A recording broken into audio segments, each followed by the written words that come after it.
Okay, and we are back. Just going to take a quick look through, and yeah, we've got one new driver. We've got a spot in our garage for another driver, but we don't have a truck for them yet.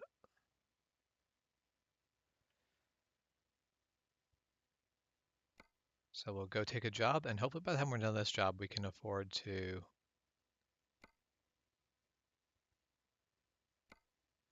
get people. Yeah, that job's going to pay $120,000. So by the time we're done this job, we'll be able to afford to basically hire another driver, and we will have 4 additional drivers, so 5 drivers in the company total, including me. At that point, we'll actually be making quite a bit of money. So it should be easier to basically expand the company with every driver we add.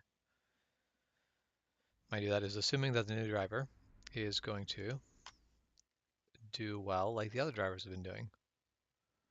I don't know if there's ever a point where you can have drivers that sort of underperform.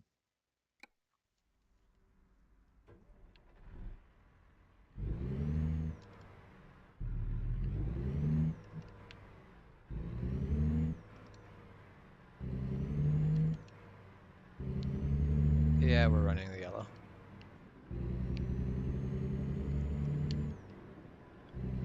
Hey Michael, how's it going?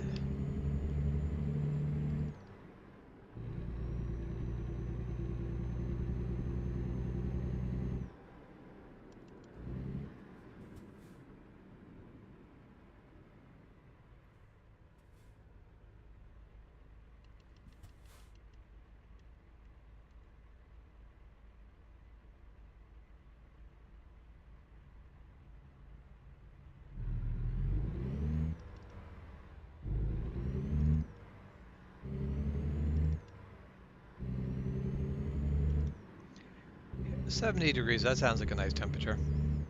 That's a nice spring day as far as I'm concerned.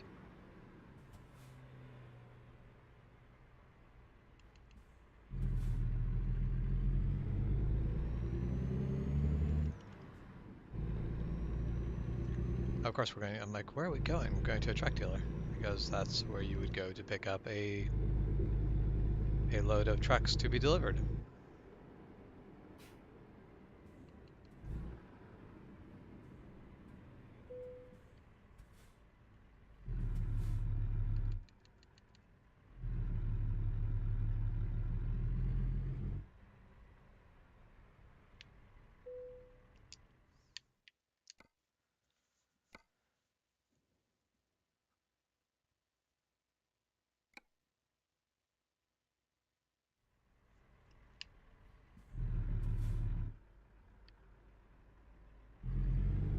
All right, so the load we're picking up is that one right back there. Hey, Milo girl, how's it going?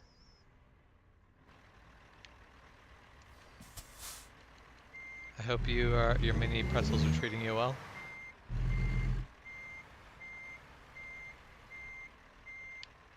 So yeah, we're gonna clear it nicely on the other side. I really did not give myself a lot of room on this side, but that's fine.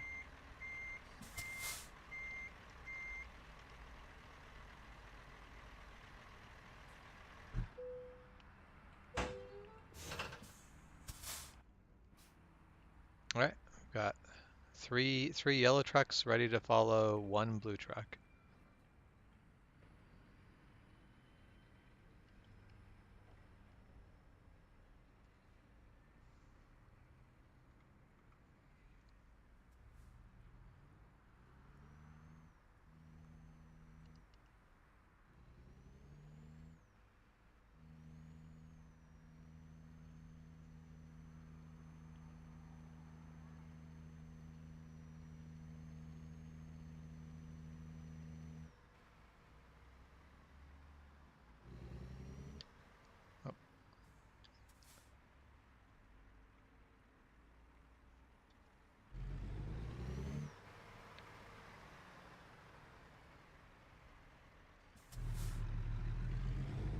Let's see if this is going to be too far. Yeah, no, I'm not going to quite make that because I can't see where I need to turn. Well, I'm glad that your day went well today.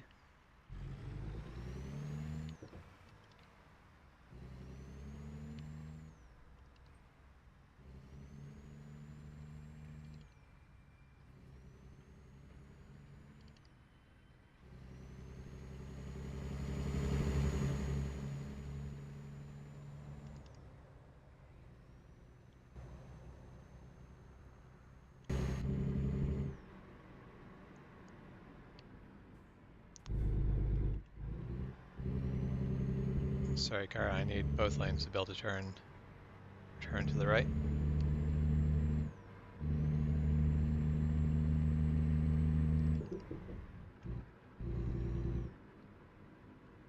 And we come to a red light, but that is a-okay.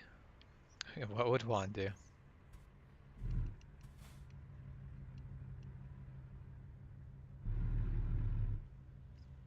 At a red light, I think what Juan would do is just stop and wait. So I too wish that you were rich and so you could afford to buy all the mini pretzel bags.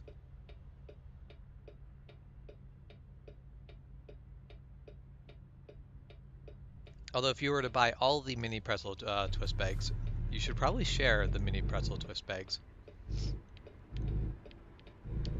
Oh.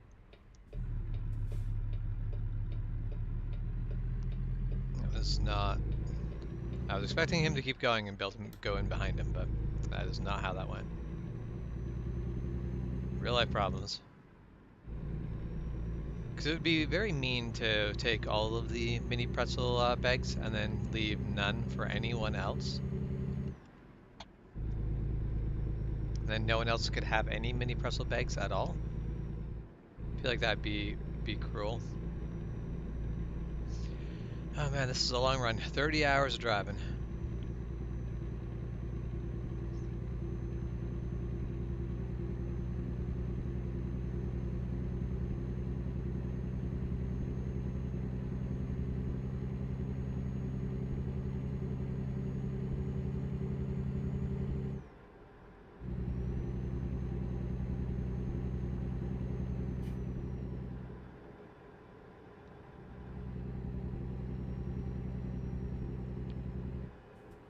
And we come up to the train.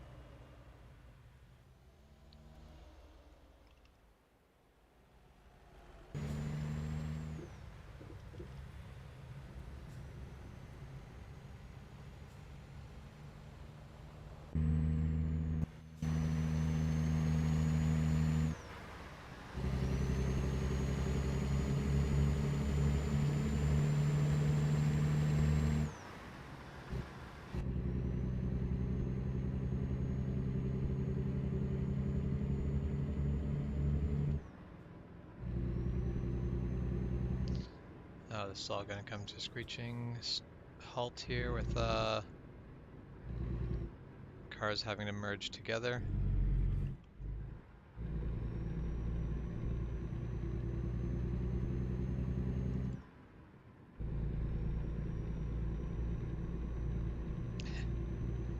Next time I'm out shopping, I'll have to keep an eye out for the mini pretzel twists.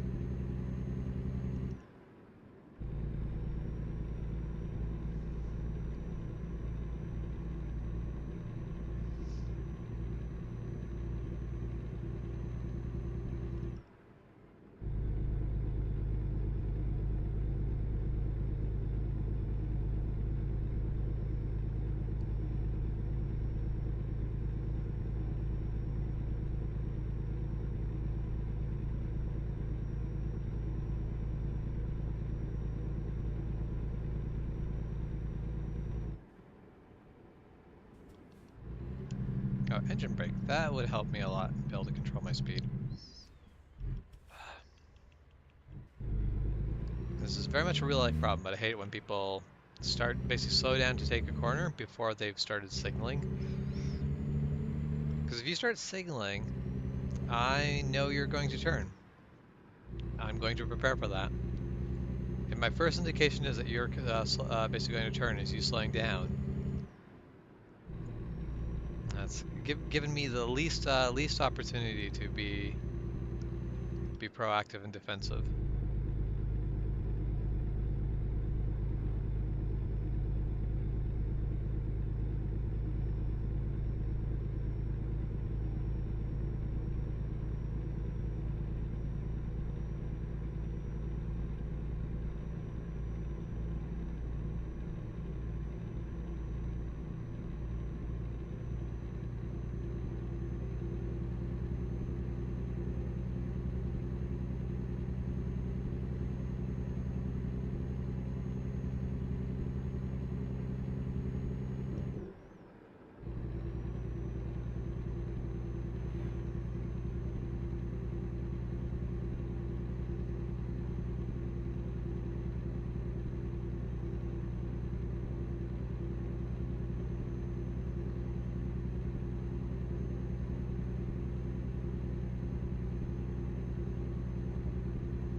But are they cuter than mini Reese's? Because I feel like things that are cuter than mini Reese's probably shouldn't be allowed.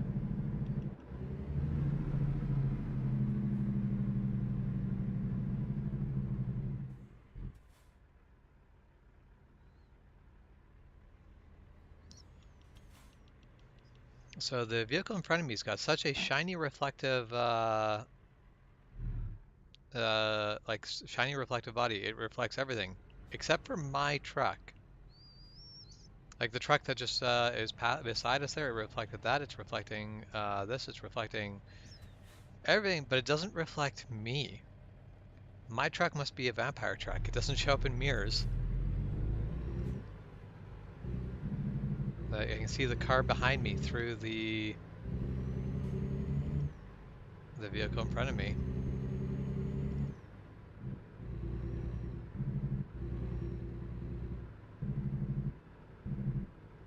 Yeah, I'm driving a ghost truck. Okay, we should actually be able to fit on the other side of the rail tracks, so I don't have to stop on the tracks. Oh, and this truck is turning. Excellent.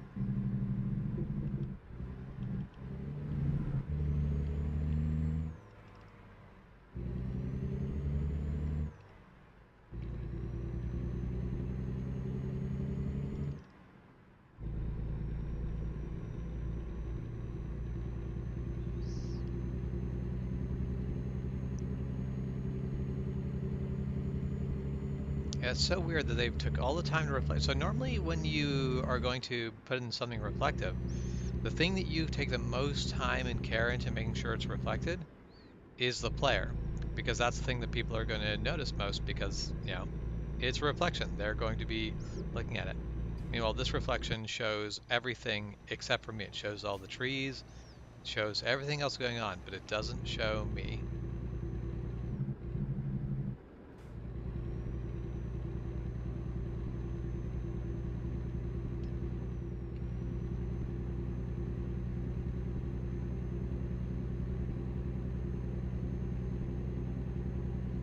I have to rename the title of the game I'm playing, Undead, basically Ghost Trucker. Where's Ghost Bear? I need him to explain to me whether I'm a ghost truck, a vampire truck, or something else.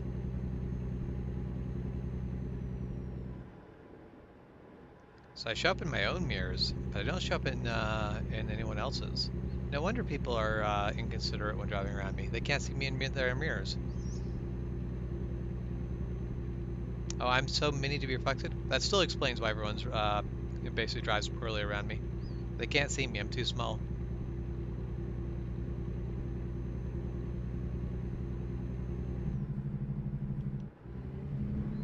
Roswell, New Mexico.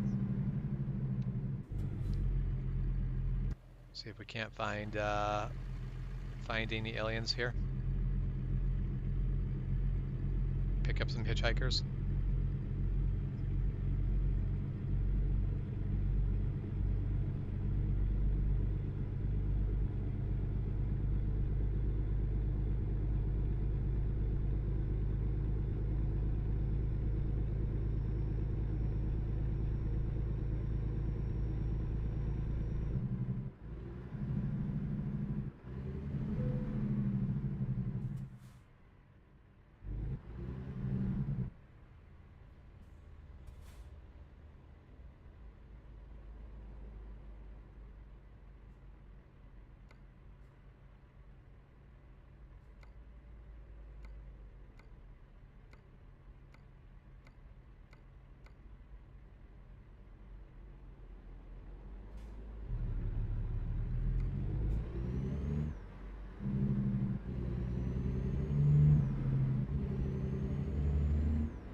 Oh, I'm being quiet. I'm muted. I'm just talking to myself, not talking to anyone else.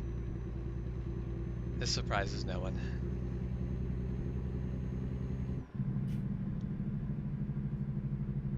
It's the problem with mute buttons. It's easy to forget that you've hit it, and then you're just sitting there talking to yourself.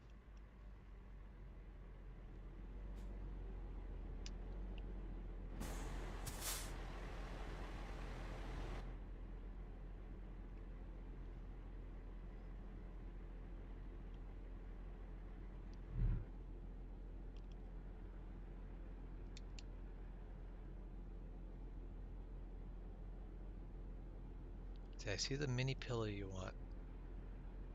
I'm trying to remember. I feel like this is something I may have seen, but I've forgotten now, and I can't remember if I have or I may not have. Oh, you posted. Yes, I see. I see the link. I will go click the link. We will see. Mini pretzel link. Mini pretzel. Yes, mini pretzel link. Mini pretzel pillow.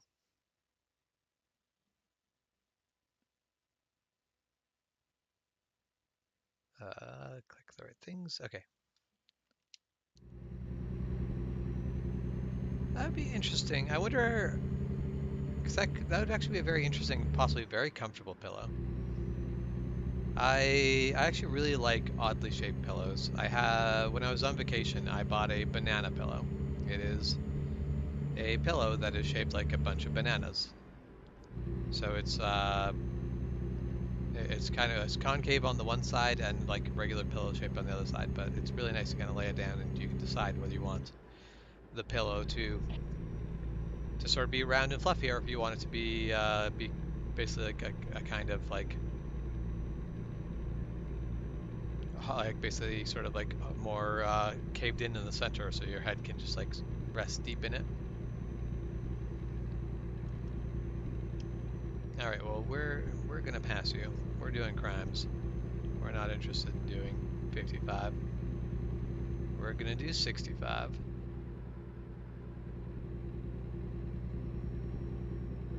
Mm-hmm. But if those are micro mini itsy bitsy pretzel twists, then isn't that pillow going to be too small for you? It's going to be a mini micro pretzel pillow.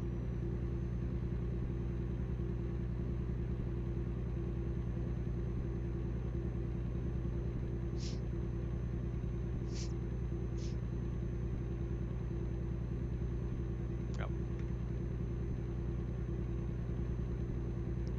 Speed limit increase on me and I didn't even notice. Apparently it doesn't matter because I can't actually gain speed at the moment. Yeah, pedal to the metal, can't actually. There, we picked up 1 mile per hour.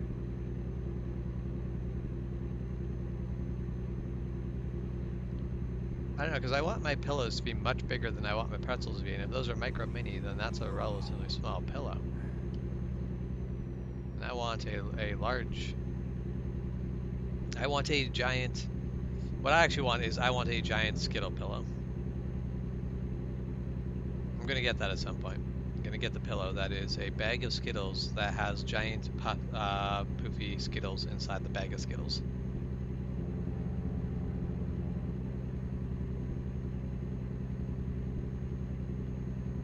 Your license plate came in today? Is it a custom plate? Because I assume it must be. You wouldn't. The state wouldn't make you wait on getting a regular license plate, would it?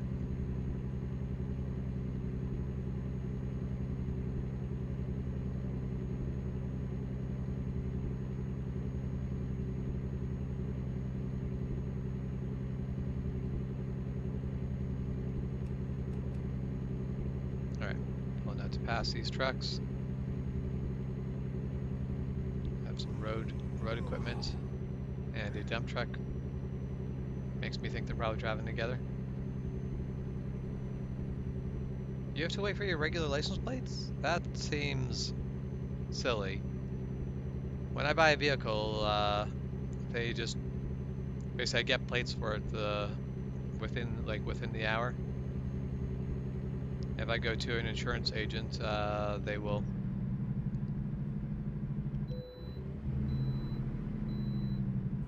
basically give me a license plate for a vehicle right away. If I just want a regular plate, I have to wait if I want a custom plate.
So if you buy a vehicle,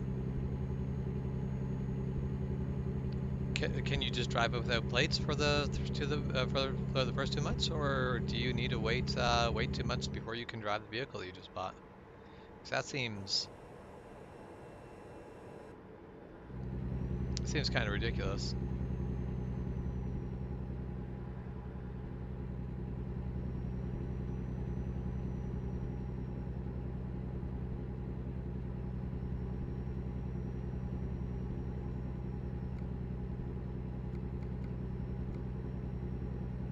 All right, 1 more hour before I need my break.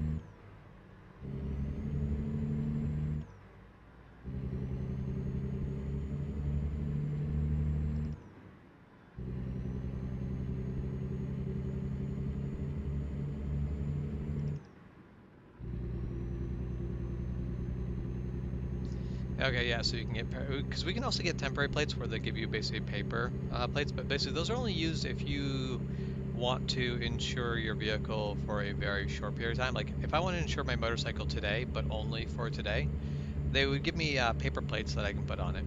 But when I insure a vehicle and I'm going to insure it for 3 months or longer, they give me plates that are now my plates. Just they have them there at the insurance agency. The provincial insurance group basically distributes the plates, and they just have the plates always ready to go. So you roll in and insure a vehicle, you just roll in, grab plates, and pay for your insurance, and off you go.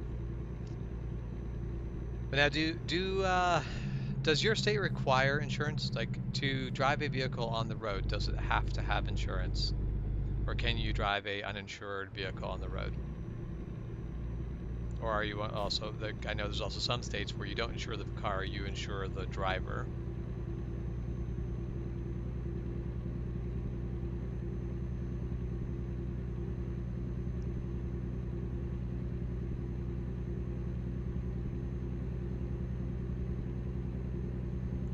Okay, gotta be getting real close. That is good.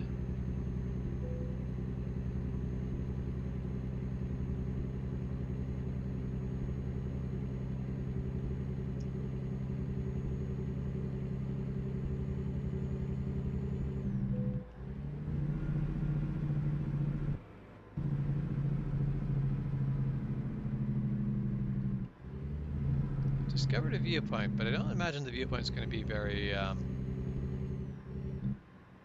pretty to look at during the night.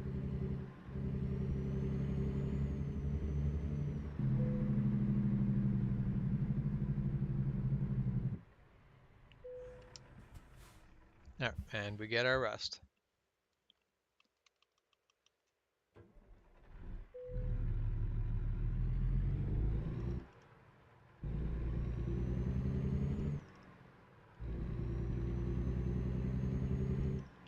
Wait a minute, that's ridiculous.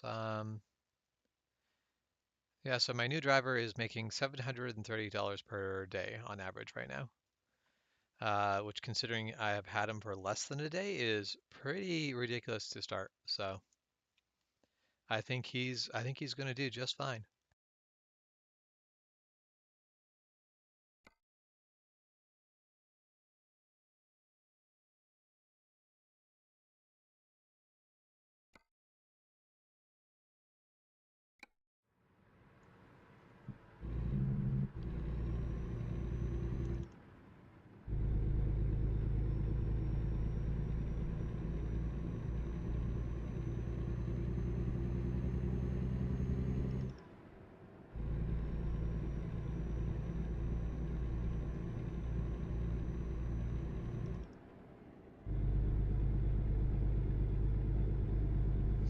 So it is a $4,000 fine if you get caught without insurance. Yeah, I forget what the fines here are. I don't think they're that high, but you do need insurance, and you will get fines if you are driving without insurance. I've been caught driving without insurance. I forgot to renew my insurance, and my insurance expired. Cop pulls me over, and they just told me your insurance expired. You should go take care of that. They did not fine me, so that was nice of them.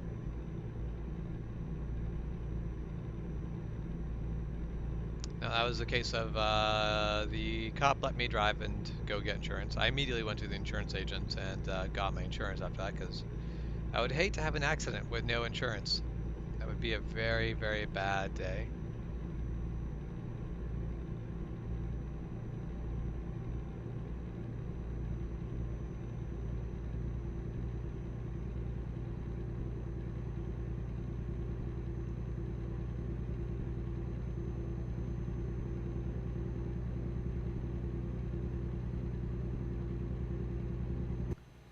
There's some nice looking mountains in the... Like, I like the look of that mountain there in the background. Trying to keep my truck on the road while looking at it, but this is difficult.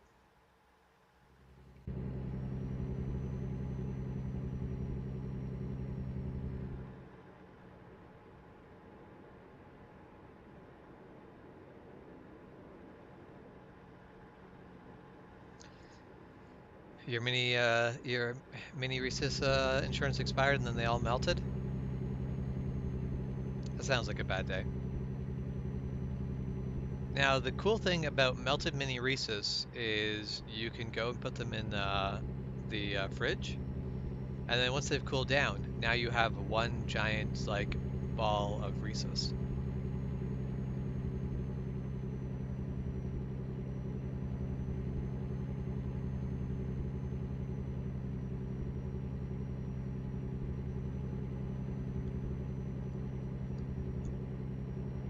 So I assume we are basically going through Albuquerque suburbs right now, where you get this, like, because that's a ridiculous amount of just open space on the side of the road here that does nothing. Oh, we need to be over that lane, yes. Let's not take exit 162.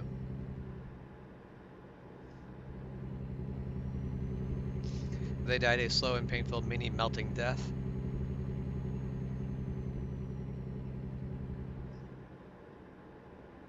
Alright, so we don't want this exit right there, but we want this exit now.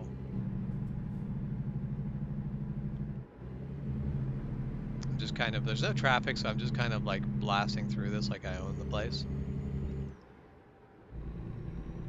I don't know how Albuquerque's traffic is in real life, but I'm guessing on a Wednesday, 9 o'clock a Wednesday morning, this is not how Albuquerque's traffic is.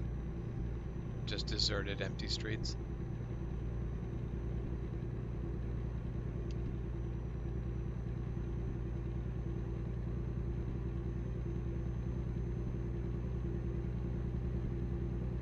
Alright, north to Santa Fe.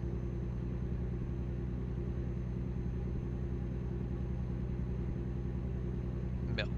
It's in you to give. No, that's the wrong slogan. Deliciously natural. I prefer it's in you to give.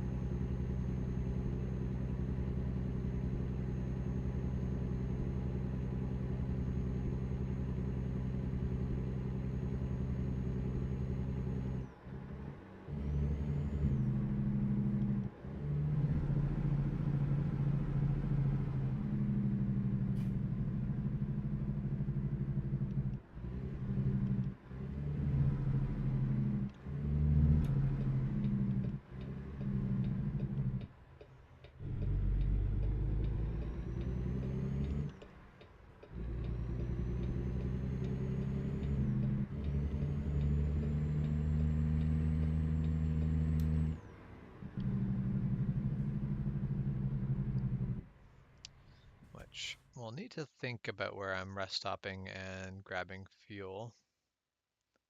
I think at some point here I'm going to have to just grab fuel at a place that is convenient. But it looks like there's quite a few of those along the way. So the first place that there's fuel just right off the side of the road, we'll just take it.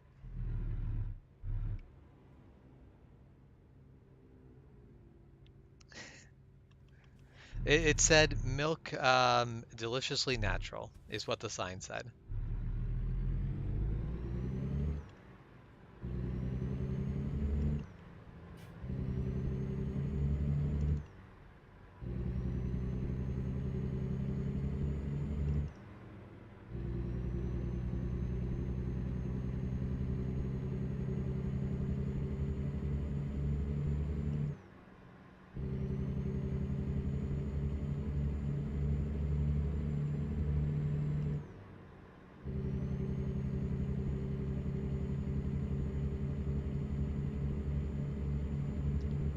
So, but if you drink mini milk, then you're out of milk so much faster.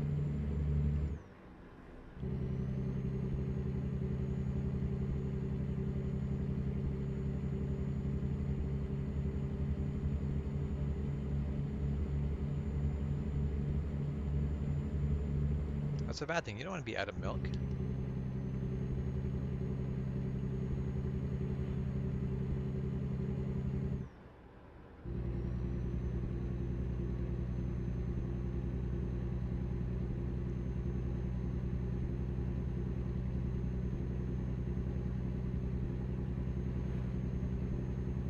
But if I'm drinking non-mini milk, then it lasts that much longer.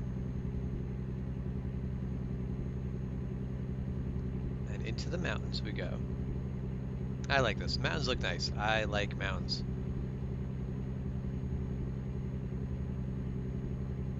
As if all they did is spend the rest of the time making the game better by making the graphics for the mountains better, I'd be very happy. It would not be a waste of time.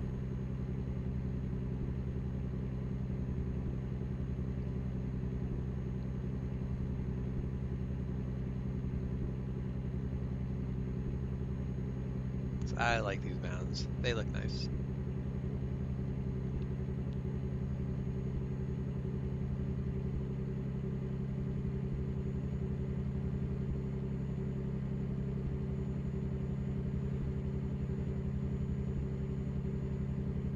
Climb them? Climb the mountains?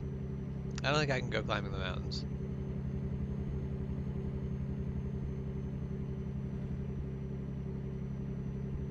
I'm pretty sure the game is not going to let me go off the road very far.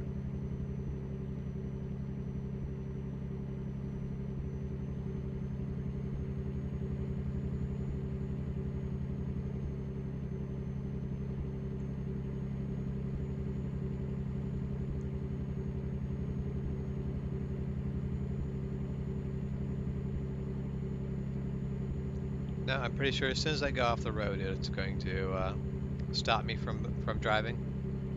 Big rigs aren't meant for off-roading. It would go very poorly, very fast.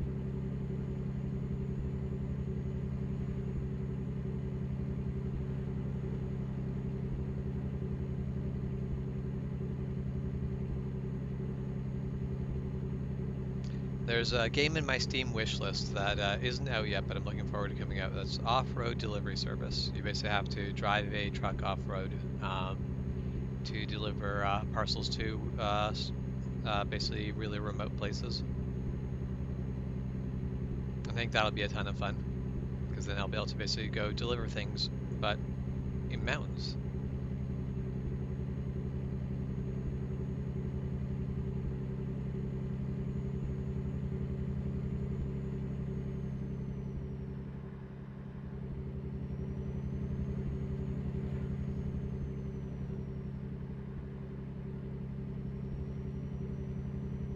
Yeah, we do mini deliveries and mini mountains.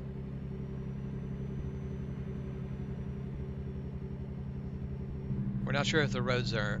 Oh, that is the first convenient fuel stop, so we're going to take it.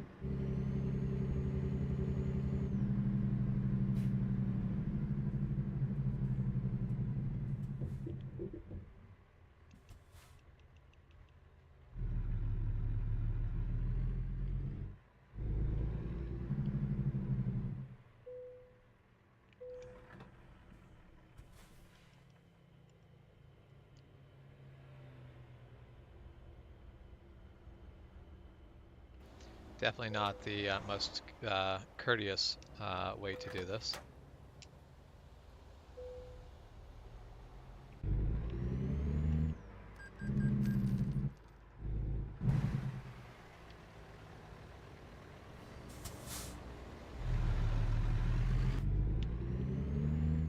Oh, yeah, that was a very realistic accident right there.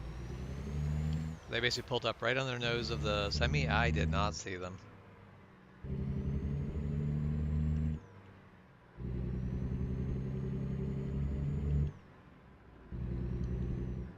This is why you don't pull in front of a big rig. And it's very easy to hide behind the nose of a big rig. And it's very easy to hide, and very, very bad things happen when you do.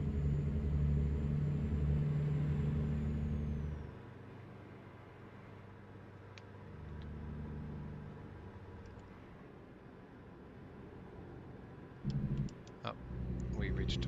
I set my speed wrong, is what I did there. So we'll see how much damage is done to. Yeah, so I did a little bit of damage to my to the truck, but not a lot. The cost for me isn't going to be too high. Good thing I have insurance.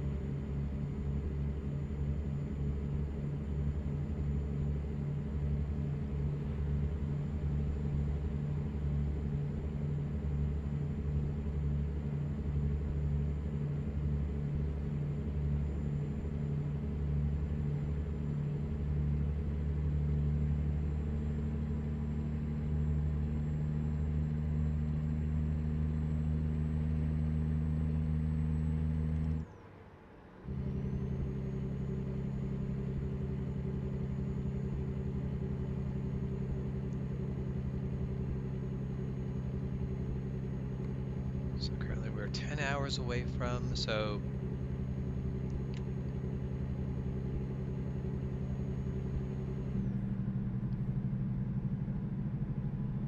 basically need to start looking for a rest stop at around 2100 hours. Let's get over to that left lane so we can make this left turn and get over where we need to be.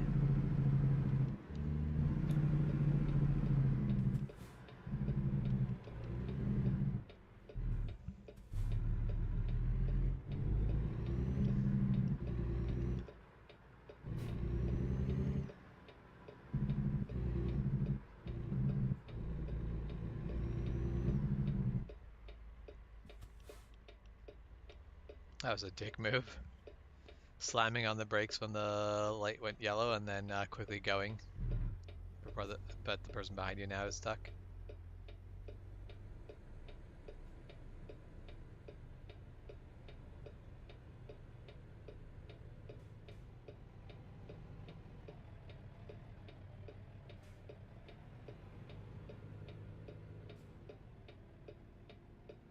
It's okay, I'll survive.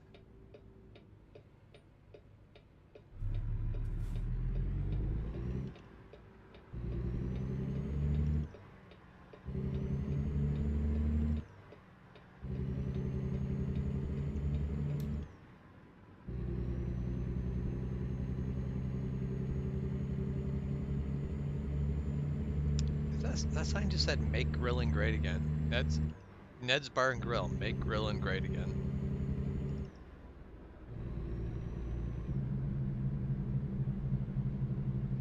Farmington.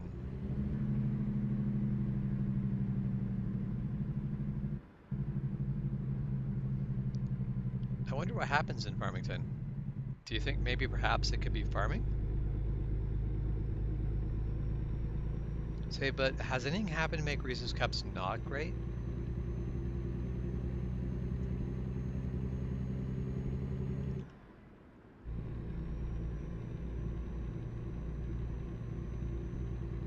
What if they farm mini Reese's Cups? Or mini pretzels?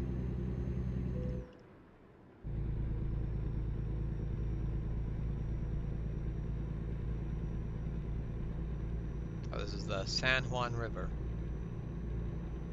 We're driving over Juan right now.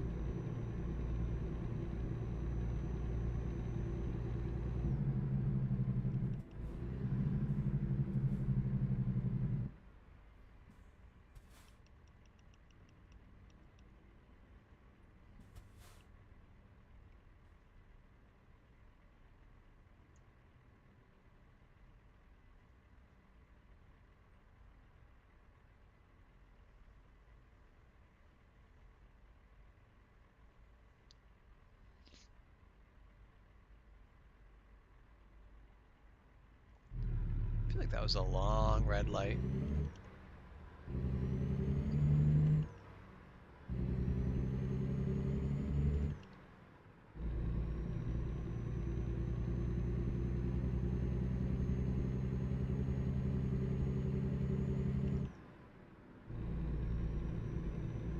It's a very blue sky. Not a lot, like the clouds are very, very light and very fluffy.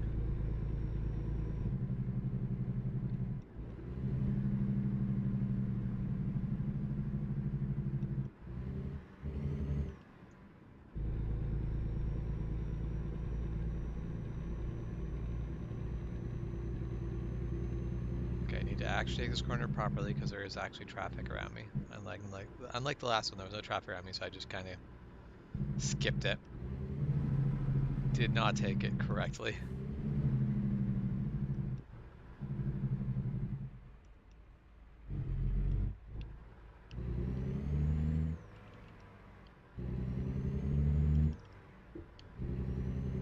Texas-sized journey awaits you. Man, the billboards really want me to go to Texas. It's almost like that's the newest DLC.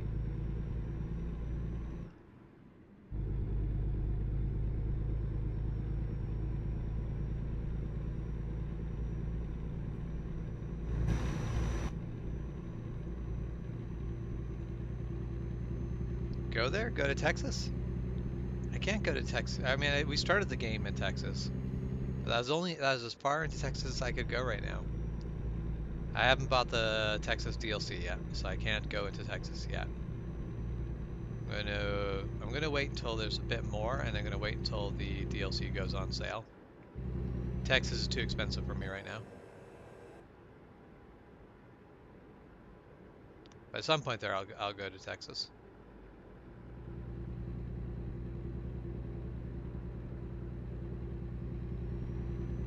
So I'm pretty sure I can go to your home state, but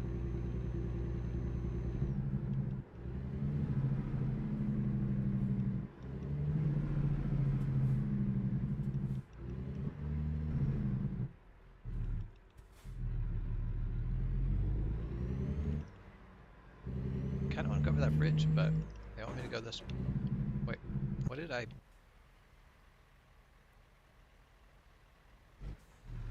Where the heck did that car even come from?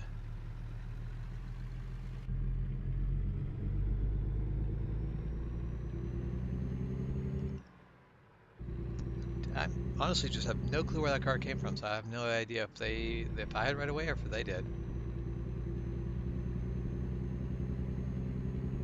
This is my second accident in one trip. I'm gonna have to keep my eyes out. That's too many.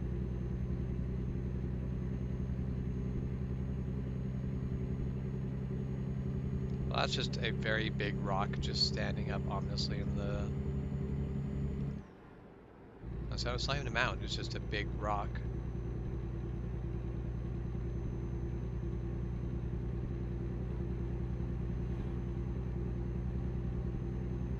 I'll have to get Juan to review my driving and make suggestions for making my driving safer.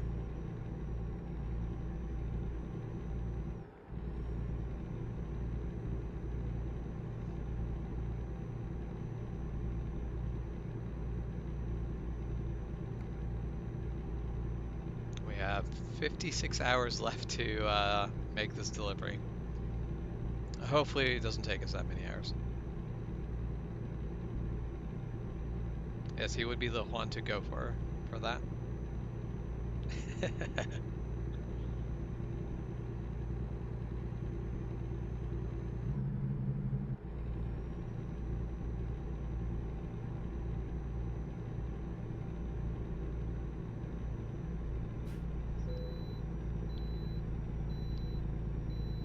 We bypassed the wave scale. All right.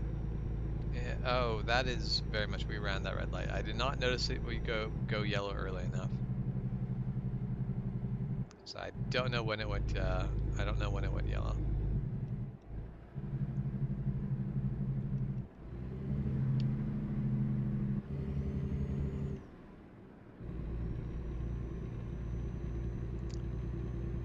That is very rude, sir. I was driving. You are cutting me off.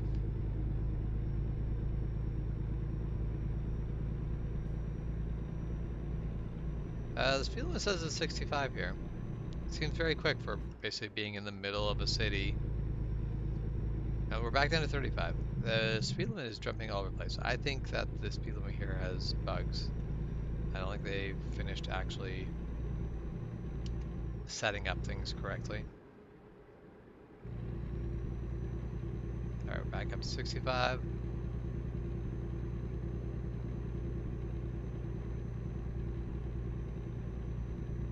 We've got 1,105 miles left to go.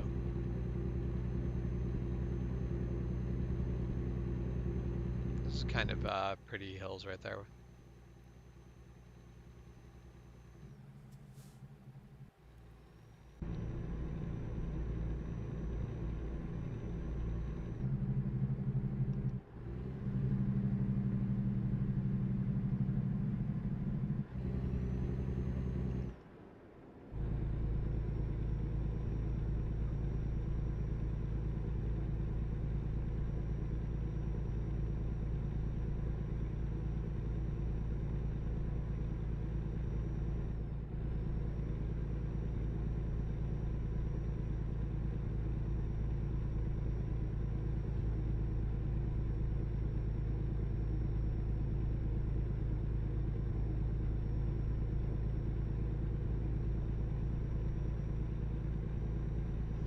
I'd like to try past that big rig, but I can't actually build enough speed to do it. So I'm pretty sure the reason why he's not going fast is the same reason I'm not going fast.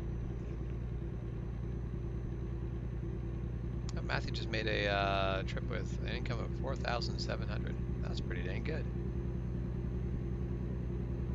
But how many will your BRB be?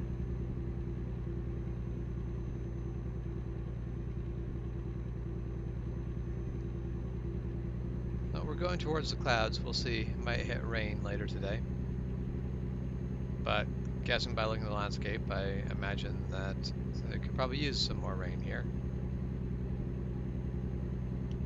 As we just entered, yeah, that right there is the dividing line for Utah. And we're going to be going up through Salt Lake City. And yeah, we briefly crossed into Washington on our trip to Portland, Oregon.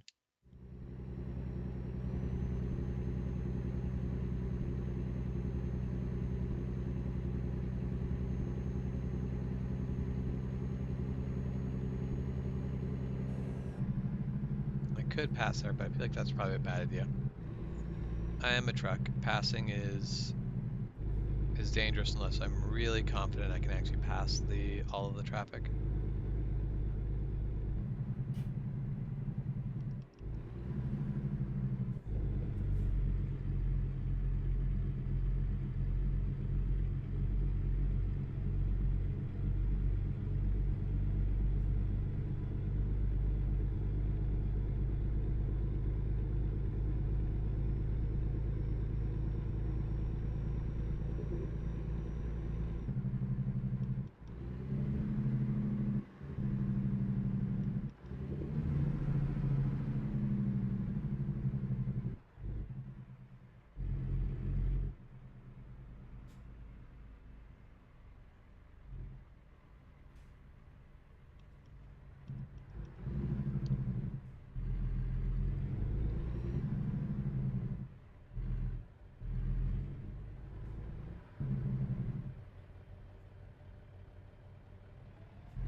Okay, and north we go. It is currently 3 in the afternoon in Utah, and we need to take so we're about 6 hours from our next rest stop. Yeah, so we need our rest stop in less than 7 hours.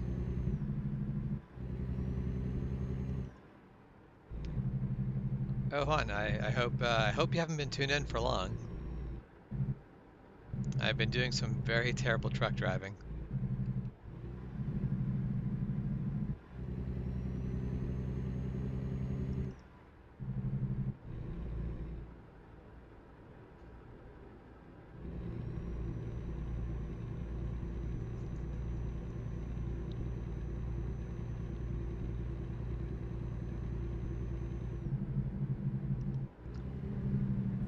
hello, Jess, as well. Just headed north through Utah, but yep, sounds good. Mostly, I've had two little accidents. I've had two fender benders in this run. One was a car pulling in front of me as I was leaving the gas station. They basically pulled up from my right side into the blind spot, like right under the hood. So when I went to go, I basically clipped them. And the other is, I think they basically pulled out into me when I was going through an intersection where I had right of way. But I honestly have no idea how it happened.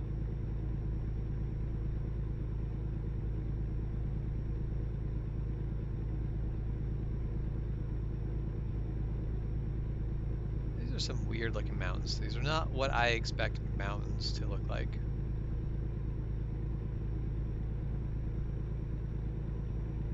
Hole in the rock.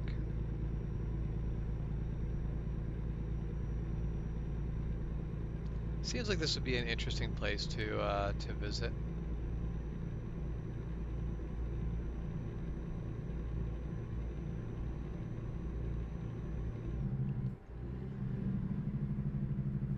Let's pull over for that viewpoint and just see.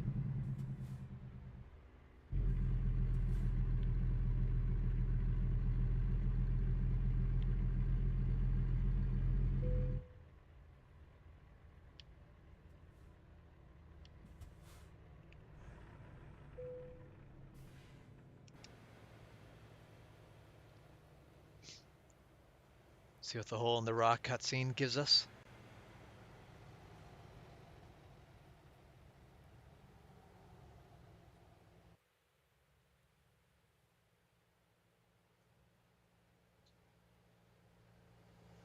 Yeah, that's definitely a thing of when you have chat going on, it is very easy to miss things. That's for sure. You can see that the N is not actually. I think that N is not actually on the it's not painted onto the material. It's a separate texture because I think it's actually slightly lifted off from it. These are just some really weird mountains. It'd be, I kind of want to go to Utah sometime. Go to Utah and go hiking. It'd be some interesting places to go see.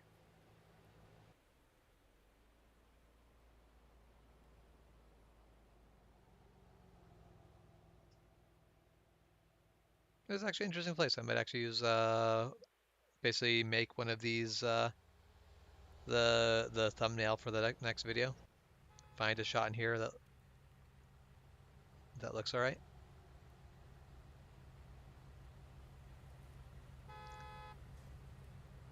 Somewhere there's a car that's angry. I'm probably in their way. I am in their way. Which, given how I'd parked that, I thought that my tail was going to be in someone's way, but it's just literally this cop wants to drive into the spot where I chose to be. Where they have the cutscene thing. So like the only spot I could be. So now one thing that I hadn't thought noticed before, Jess, is that the side of these reflective trailers, I don't show up in them.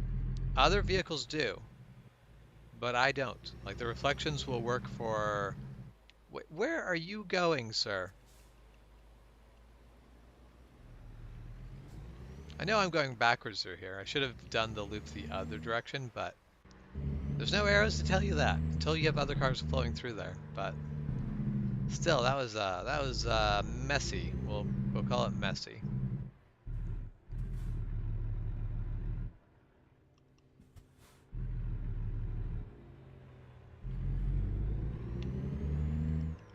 Orange clay will stick to your boot and never come off. All right, good to know if I ever go hiking in Utah. Yeah, so I was trying to decide whether my truck is a vampire truck or a ghost truck, but Milo insists that the truck is just too small to be seen in the reflections. So we'll go with that answer for now.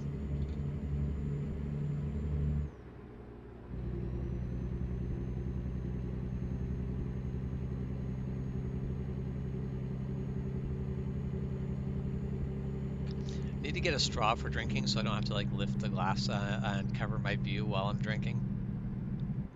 That or only drink on straightaways. That might be the better answer to the, that might be the better solution to the problem. Or at least it's the easiest solution to the problem.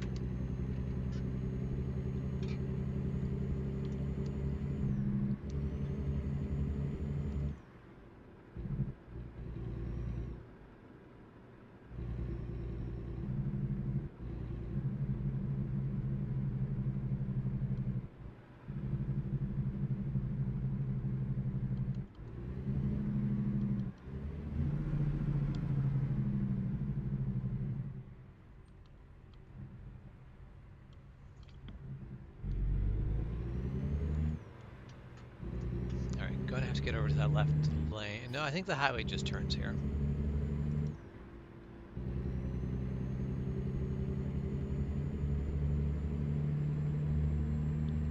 Yeah, that's actually probably also a good point right there.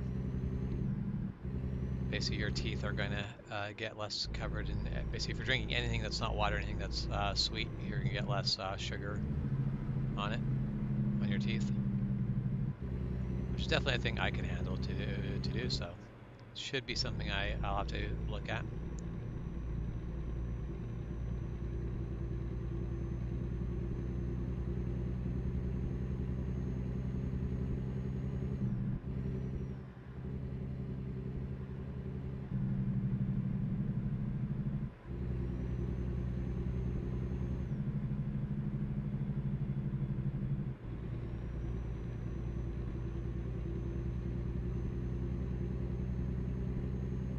Is a pretty. I like the landscape here. Oh, driving. Not the best driving when I'm third person view. Looking at the landscape probably doesn't help. But just, this is a very beautiful place.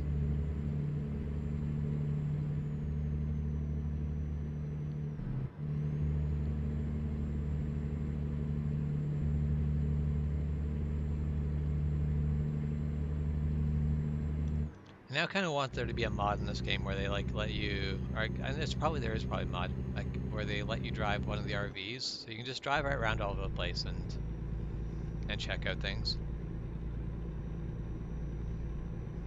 Yeah, it's definitely American Truck Simulator does a good job of making me want to go drive places. At some point, I want to play European Truck Simulator because I imagine I would have a similar feeling about that.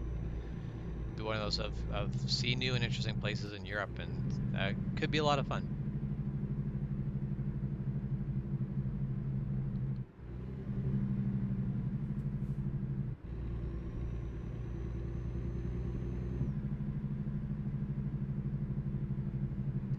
Yeah, I will probably get a European Truck Simulator at some point. I don't know when.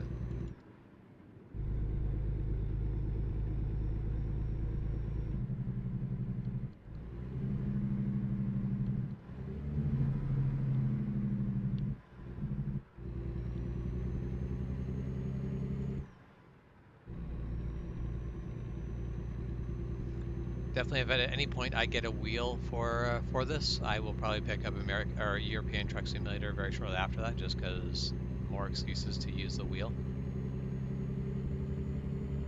It is funny. I really don't mind playing racing games with a controller, but the more simulation a game gets, the more I want a wheel.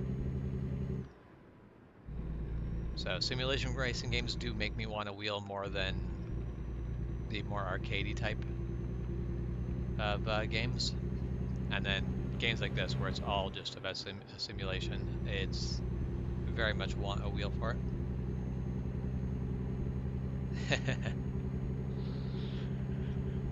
I mean, it's definitely one of those things of if I get a driving wheel, I'm probably not going to be using it all the time, so it would definitely be, I'd be more than happy to share. Although, at the same time, if I'm looking at getting a wheel, I'd be almost as, like, I also want to get a flight stick.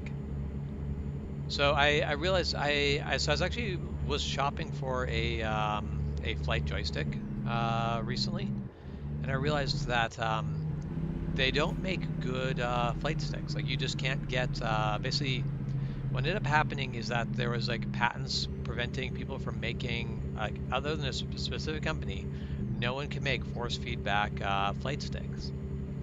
And basically, after that whole deal, the company that was making the force feedback flight sticks basically just stopped, and now that other people can, just no one bothers to do it. Like, no one makes a really high-end flight stick. You can get really high-end racing wheels and all that stuff, but no one makes a high-end flight stick, and it drives me nuts.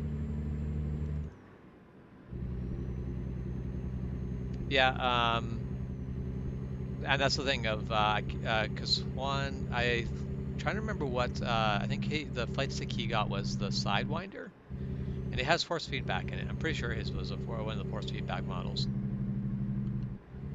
But the entire thing is, if I was going to try to get a flight stick today, I would actually be looking for an old one like Juan's, because they don't make flight sticks better. There's no like better flight sticks out, and this drives me nuts. There should be super cool high-end flight stick, but like over the last 20 years, no one's really improved flight sticks. They just, either you're buying something that was built 15 years ago, or you're buying something that was just designed to be as cheap as possible. And it's just, I don't understand.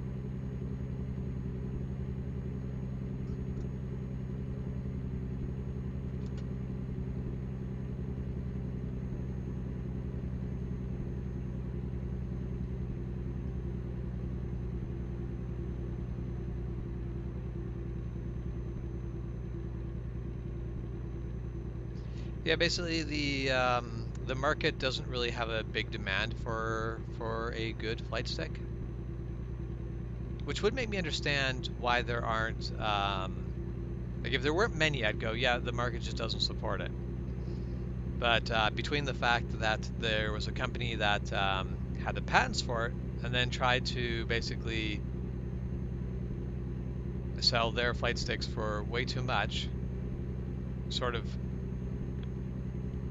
basically ended up basically damaging their own market share, and then just stopped making them. And then, but now that anyone can finally make force feedback flight sticks, no one really cares to do it. And that's where I think basically patents for things like that, I think, are dumb. Like, if you come up with a really cool idea, something no one's thought to do before, you should absolutely be able to patent it. But things like, I think it was Atari, or was it, I don't remember what company it was, but one of the gaming companies, they patented the idea of putting, like, basically while the game was loading, they patented the idea of putting a mini game in there, so no one else could do it. But it's like, you're patenting the idea of having a video game inside a video game. You shouldn't be able to patent something broad like that. Like, you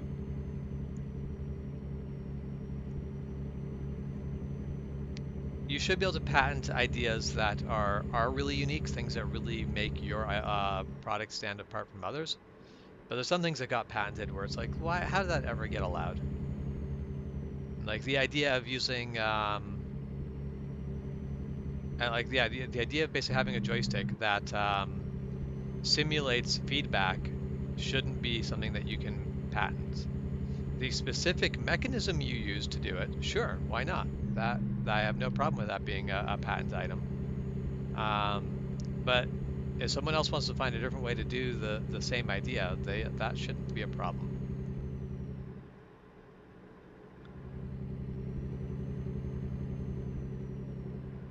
Like, imagine if you were able to patent ideas like that in art, where you could basically draw something. Like, I could draw, like, yeah, let's say I could draw a mountain, and then go, anyone else who draws mountains like this, like, basically draw like a completely sci-fi or fantasy mountain that doesn't reflect real life, and be like, all right, I've patented this. No one can draw mountains like this. But that's where like I like trademarks and I like patents because they are there fundamentally to protect creators, to protect the people who came up with the ideas so they're not exploited by greedy people. But then you get the same greedy people who exploit the patent system to get what they want. And just there's no way to win.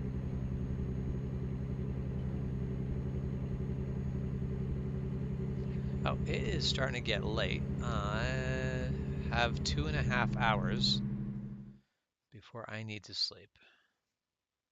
This will be way closer than that. That's a half hour. Let's look up here. That gets right into the right time range, but there's no fuel there. I can go longer without fuel, but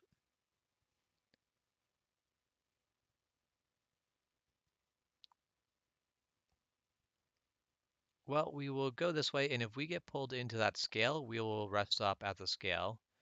If we don't, we will rest stop right after it.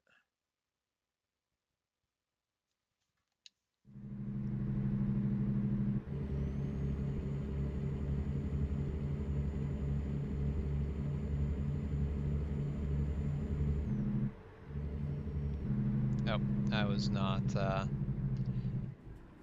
ready for that truck to merge in when I really, really should have been.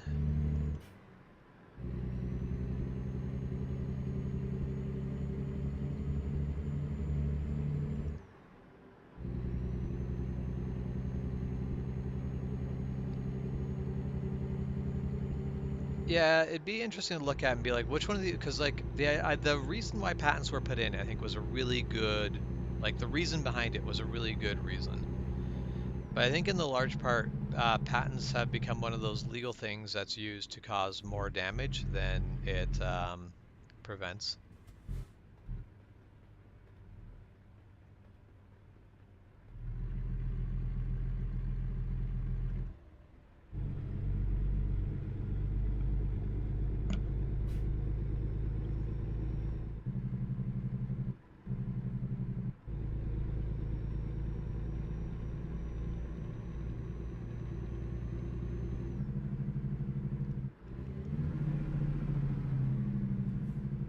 Now he's turning this way, so we'll see if we can't out accelerate these two big rigs.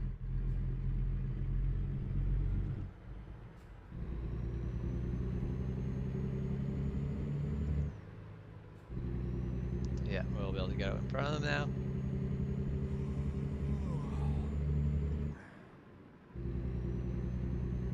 now. So my whole thing is I think patents should work exactly the way they do now, but they shouldn't last for as long as they do. But so the really big corporations are the people, are like they're the groups. Like Disney's the one who basically um, uh, pushed for trademarks to last longer and longer, and it's like trademarks will now outlive the person who created them by so long that they don't do the thing they were supposed to do. They now protect the company, not the person who made the thing. Like if I make a new character that I now should be able to make money off of, made this really interesting character that people absolutely love, other people shouldn't be able to make money off of what I made. Like that's a great idea. Like that makes perfect sense. But when I've been dead for 100 and like over 100 years, why is that character still protected? Why do patents need to last for hundreds, like over 100 years? That's dumb. Like and like sorry, why do trademarks need to last that long? Like I don't think 25 years for a trademark, probably pretty good.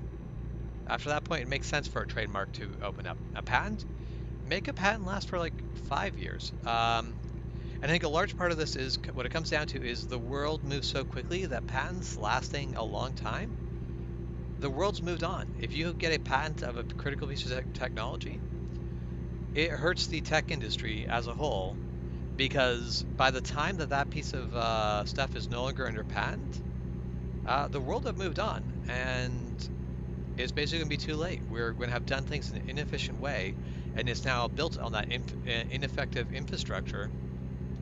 So that's just the way things are now. No, I think patents should be 5 years or less, and like I think all patents should be no like for patents for like farming equipment, so that should be no more than 10 years. For regular sort of more like things that are in a bit of a faster like changing industry, bring it down to 5 years. For tech stuff, maybe bring it down to like 2 years or even a single year.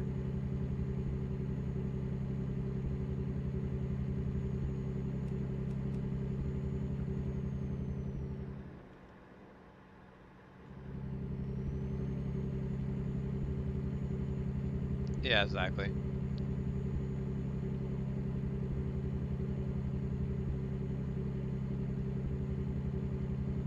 And that's the thing of like, it seems like the big corporations find a way um, around patents anyway. It's the smaller people who get hurt by it more than anyone else. But that seems to be the way that most things go. The small guys get screwed over, the big corporations are going to do fine no matter what. Because they can pay for armies of lawyers to do all of the work for them.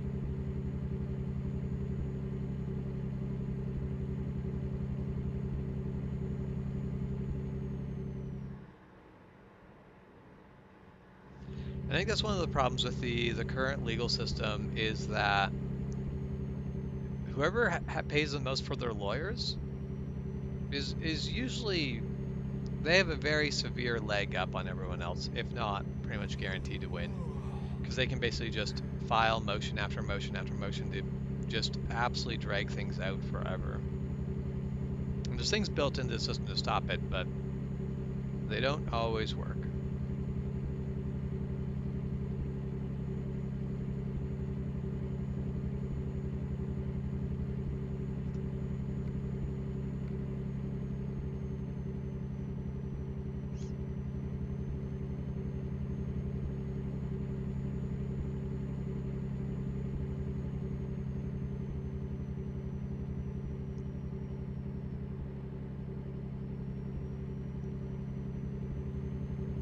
Yeah, the thing is, basically, the people who have the money to change the system are the people who, basically, the people who change the system are the people who have got a ton of money to dump into the system to change it, to make things change, and so they change it to benefit the people who have lots of money. Not surprising, but it just is what it is.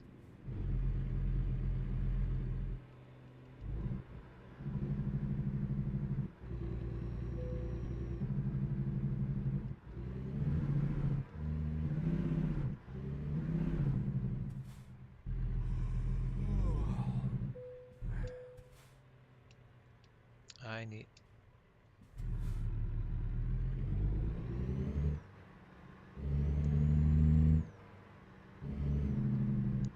Basically, got a warning because my vehicle has damage. That is fair. I got into 2 accidents today. It was not a great day. All right, let's see. My guys have been out and earning money.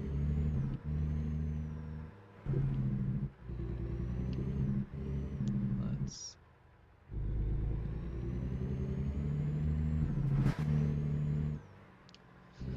Which I should take a look. If I look at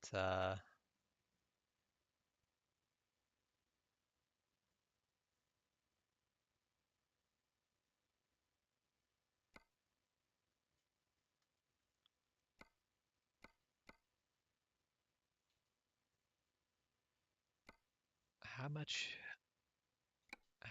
is if I buy a truck, I need 162,000 to buy a truck. Not quite there yet. I can take out a $100,000 loan, but I can't take out any more than that, so I can't get myself quite to the 160,000 I need.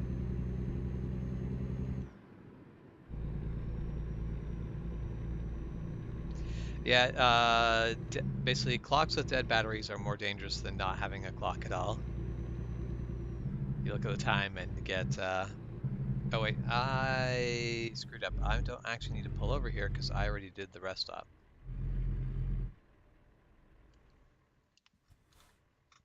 And unfortunately, because of the way these exchanges happen, there is not a nice, convenient way to do this. I just have to go through this the way it says.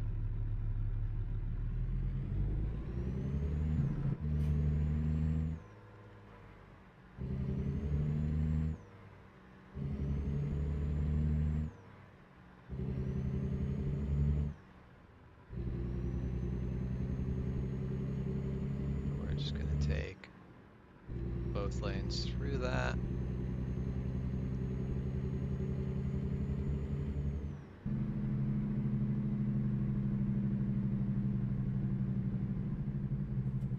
then we'll make the, is this two-way stop? No, the cop car in front of me didn't stop. This is just not a stop for me, it was a stop for them. And I'm going to go through backwards, of course I am. We're here now. We're doing it this way.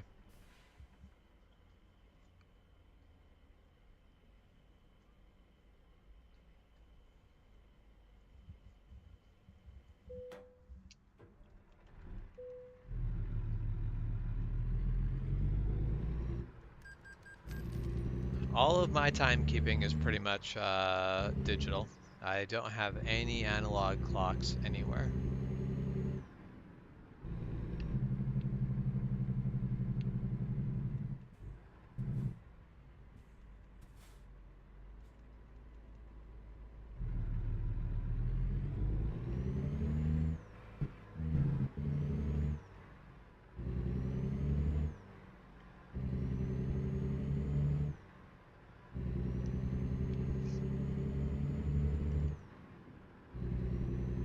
You saw the car get hit by lightning 20 minutes ago.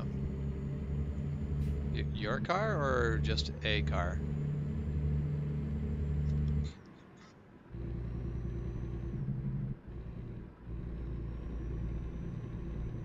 Oh, of course that went red behind my A-pillar, so I did not actually pay attention to that.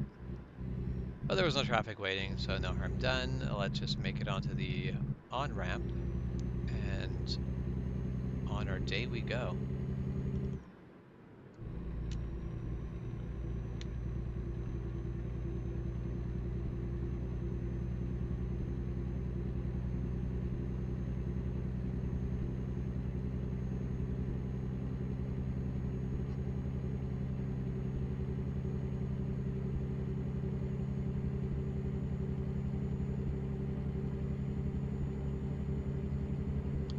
The thing I find really amazing about cars getting hit by lightning is that the wide variety of things that can happen, basically come from that.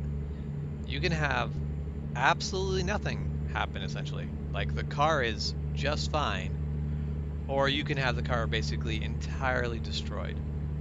There's just like every. It is amazing how much variety you can have in that. There are times I've seen where like a car gets hit by lightning and it basically just skims the outer shell and it doesn't act like you can see where the lightning hit, and that's it. It basically damages the paint somewhere, and that's all it did. You know, I haven't had Skittles in a little while. I should get myself some Skittles. Say, if it was illegal for me to get Skittles, Milo would be here to enforce it. But since Milo's not saying anything, it must be perfectly fine for me to get Skittles. I need to shift.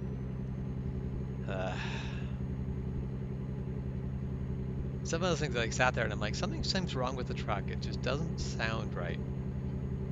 It's 'cause I'm sitting there at red line.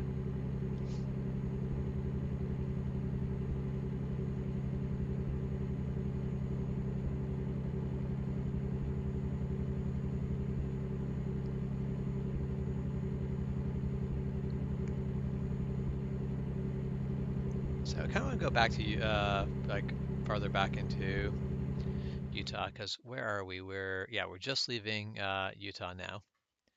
The mountains between, yeah, basically the mountains around Moab, between Moab and Price were really, really nice. I want to go back and drive through that some more.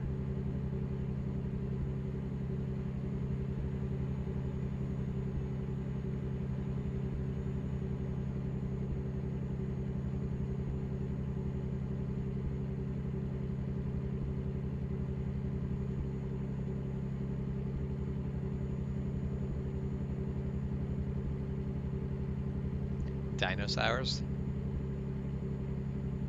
Yeah, that is a cute name. Dinosaurs.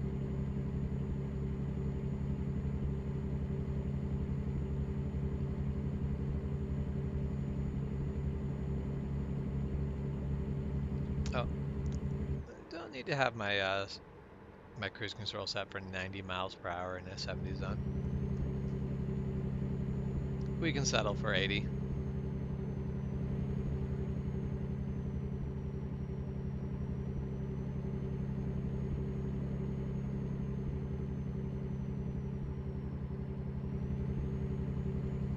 '80 is plenty quick.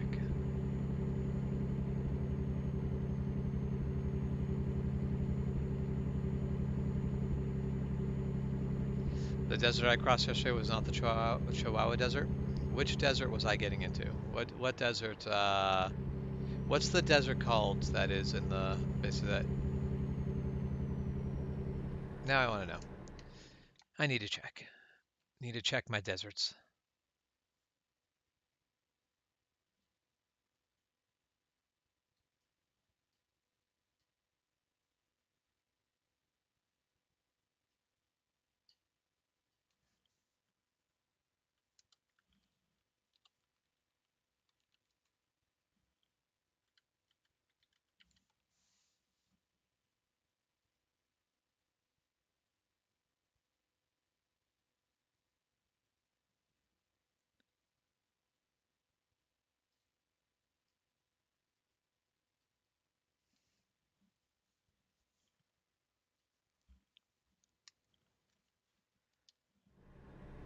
Oh, I did not bring. So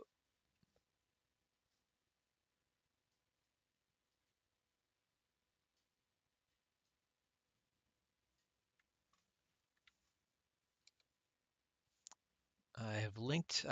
Shared a link. So that is a map of what is apparently the Chihuahuan Desert. So by that, I think the desert that I drove into yesterday actually would be the Chihuahuan Desert. Looks like it goes into. Oh, looks like it goes into basically Texas, New Mexico, Mexico, as well as kind of gets over into Arizona a little bit. That is a big desert, though. That is a big, big desert. All right, pull in for inspection. We'll do that.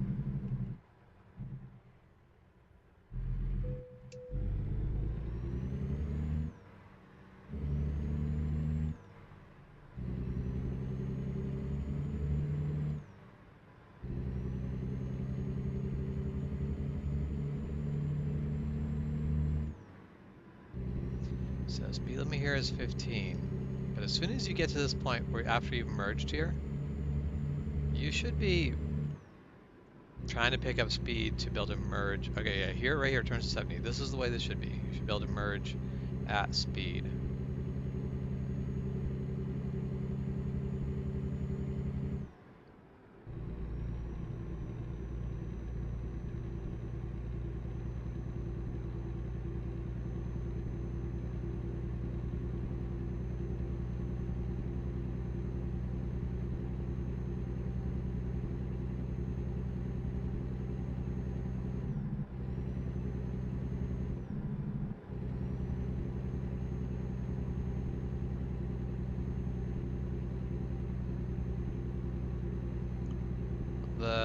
the place that I was in, because the end destination was oh,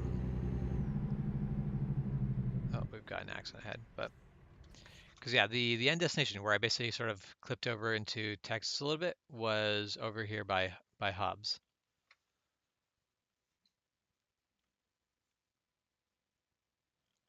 So it's pretty far south in New Mexico. And it looks like that bottom, basically the Chihuahua Desert basically moves up from the south of New Mexico and in places goes about halfway up it.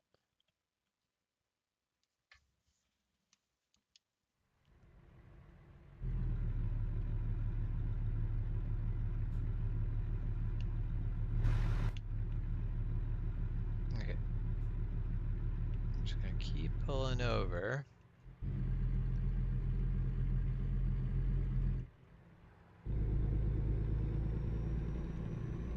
So I have no clue quite what was going on there. That was a bit of a cluster. I think that was just the merge did not go well. Yes, Texas definitely goes, well, a bunch further south from there.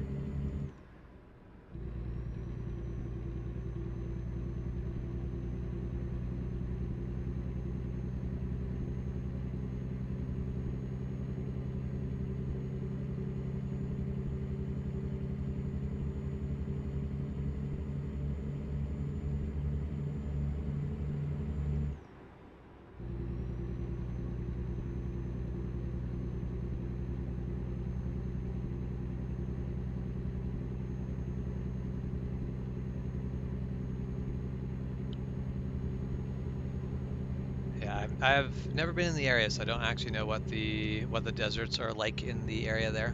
But information on the internet seems to suggest that the Chihuahuan Desert goes actually relatively far north. Basically, like lives on the crossroads between New Mexico, Texas, and Mexico.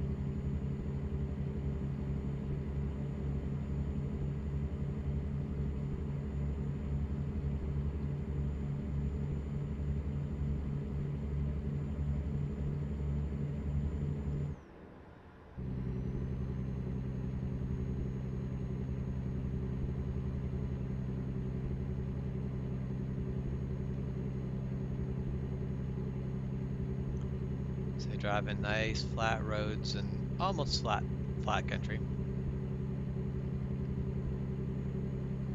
I am kind of wondering how it is going to be in this game to drive across the states like Kansas or like North Dakota.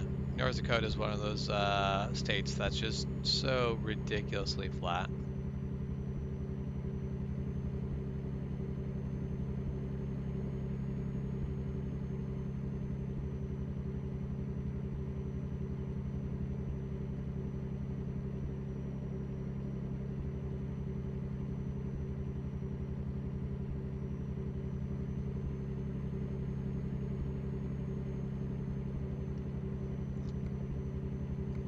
So we might be able to make the delivery today, but we're definitely going to be crunching it close on time. So we may end up sleeping and refueling and then delivering the load first thing in the morning.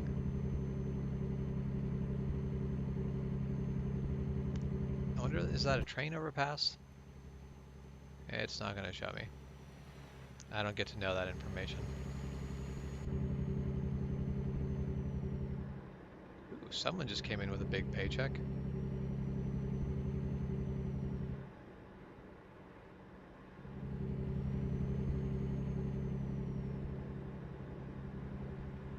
That's right. Whenever I finish this delivery, we'll definitely be able to afford a new truck and put a driver in it.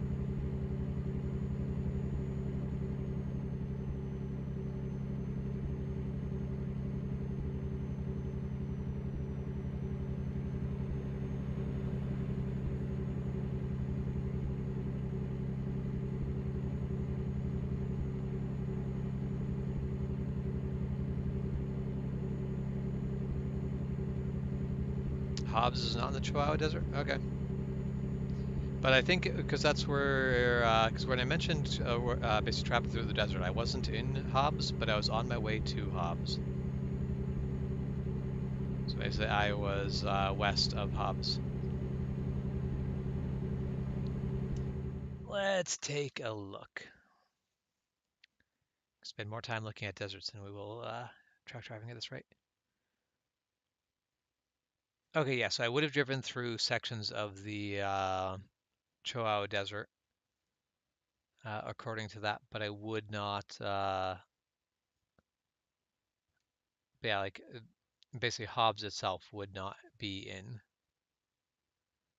in it. Interesting. Very interesting.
Okay. Idaho City, not headed that way, so we're just going to carry on straight. Now, it'd be very interesting to play this game without GPS. Modern trucks are just everything's GPS, but it'd be kind of interesting to do like a mod or even a DLC for American Truck Simulator where it's like retro. Basically retro trucking life, replace all the car models with like old looking models. And then basically have all the older truck models and basically have to do it with maps and like looking at road signs. No GPS to tell you what the right way is. Hard mode.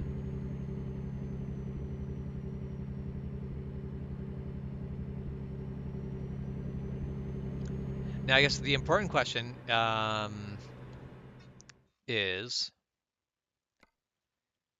in Hobbs, New Mexico, when I get to this intersection, am I actually in Texas? Because according to this map, it seems like I am very clearly in Texas. Let's now take a look. Hobbs, New Mexico, we'll look it up on the map. Where is the state divide? Nope. So if you actually look at that intersection on the map, that is still on the New Mexico side of the line.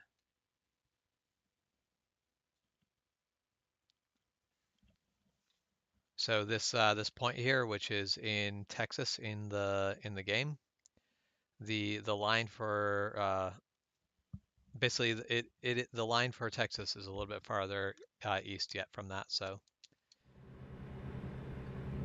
sorry, Michael, I've not actually been in Texas. I have to buy the DLC before I can get into Texas.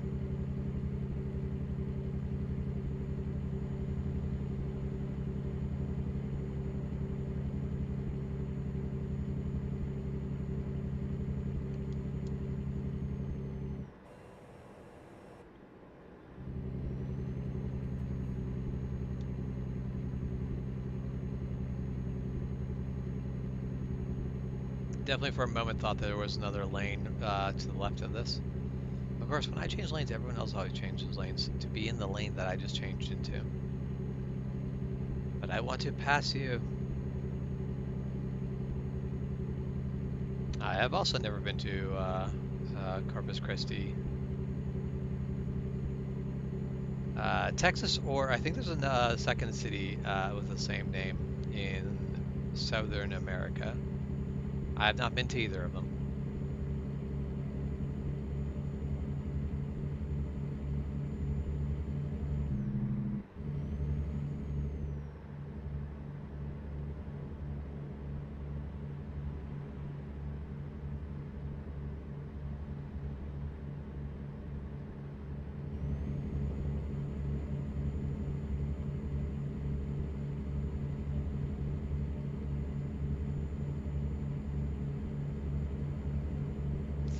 Yeah, there's a lot of places that would be really nice to visit, but not at certain times of the year, either just because of weather or other things, or the sort of people who go there at certain times of the year.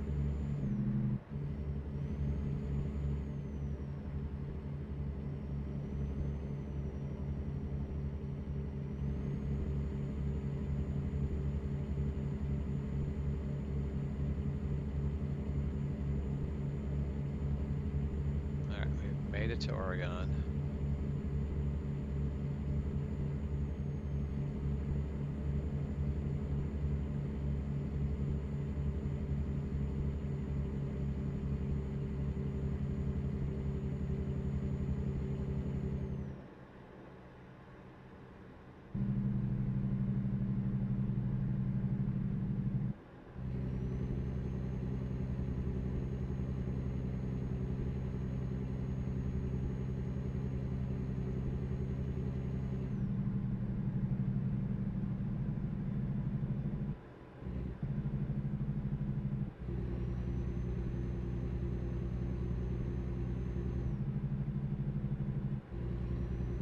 Just tailgating that car for no good reason, really.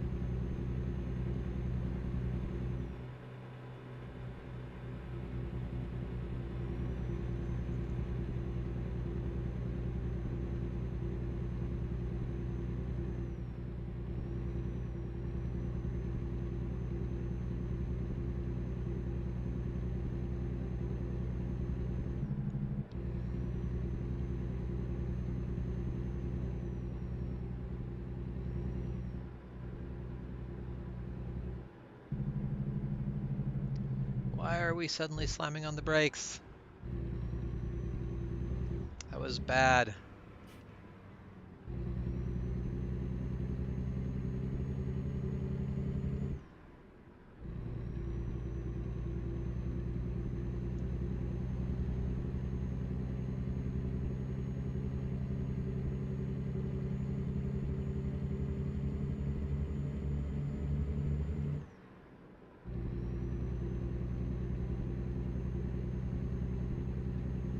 All right, I hope you have a good night. I will be once again doing swords while you stream, but I hope your stream goes well.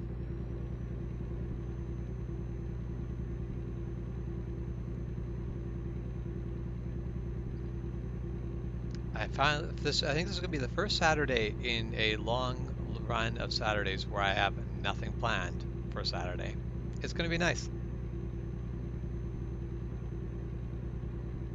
So I am looking forward to the weekend currently.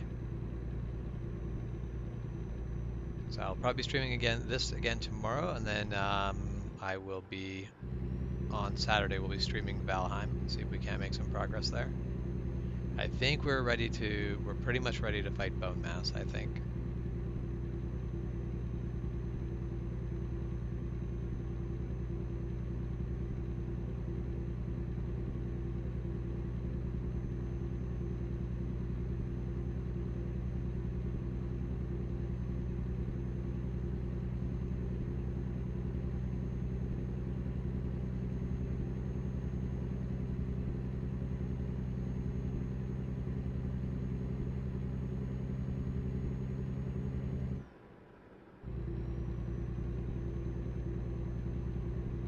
Yeah, you need to get all your stuff ready so that you can basically be in the truck for the week.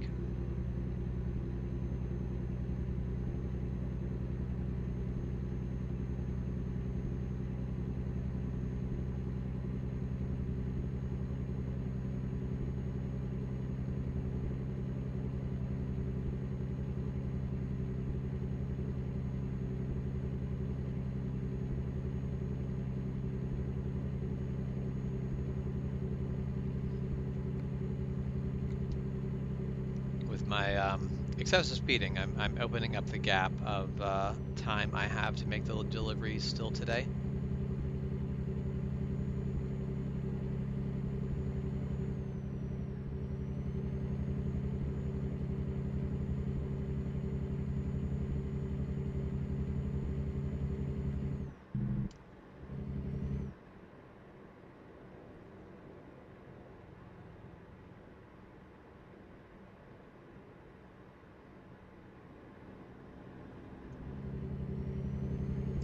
will Juan do with what? What will Juan do for the weekend, or what will Juan do with just being in the truck for the week?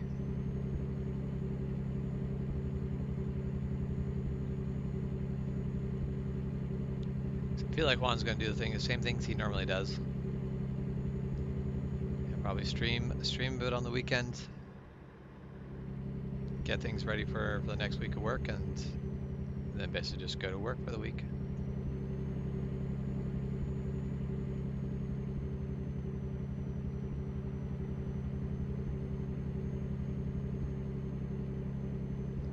I mean, I assume Juan is probably going to stream Saturday morning, but I also don't know when Juan is going to be home for the weekend.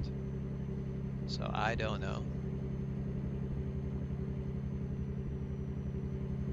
But I assume he'll do his usual Saturday and Sunday streams. No, we're slowing down in here for no reason. Is that the same truck as last time too? I don't think it actually is, but it feels like it is.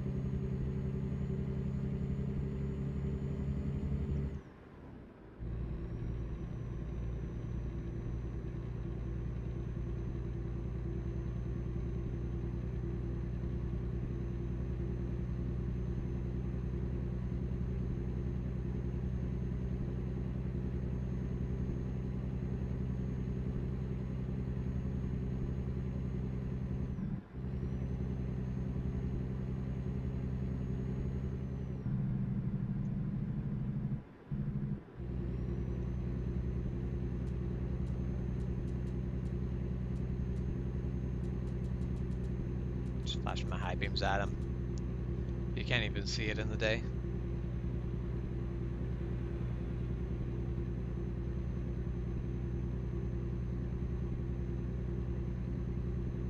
Currently I'm not accomplishing, I'm just angrily driving behind the truck that's hanging out in the left lane for no reason.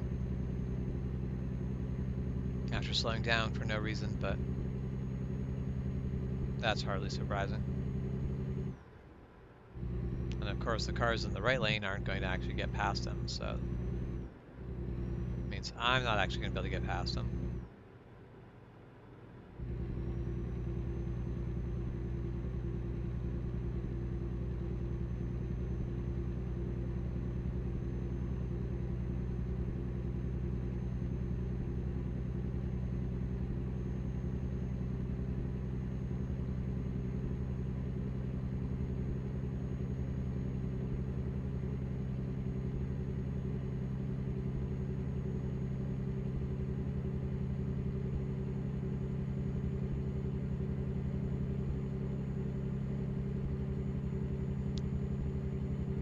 Couldn't do speed limit before, but now I'm speeding through this corner and he is getting away from me.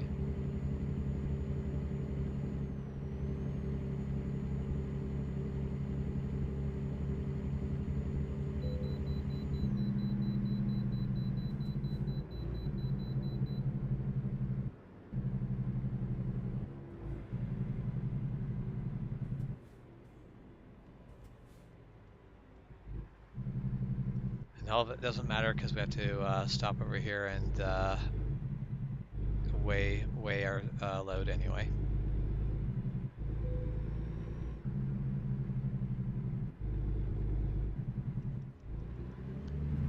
That's okay. There's going to be very nice windy roads after this, and yes, we'll probably have tons of traffic ahead of us, but that's just the way it goes.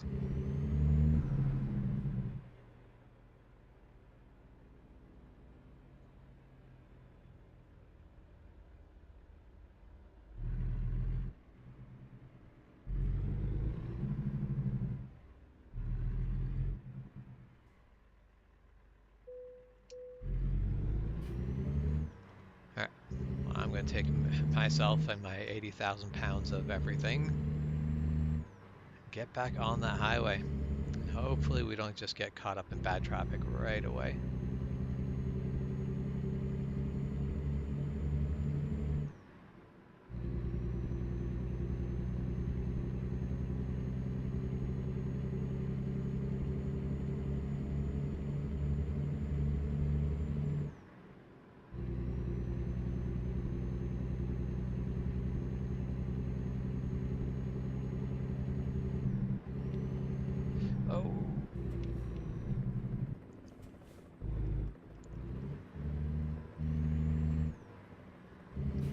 could have gone badly.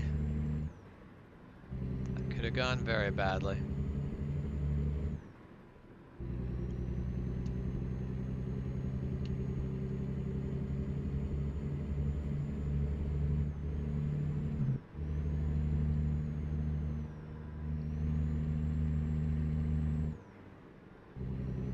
These switchbacks right here, they remind me a lot of the some of the mountain passes we have around here.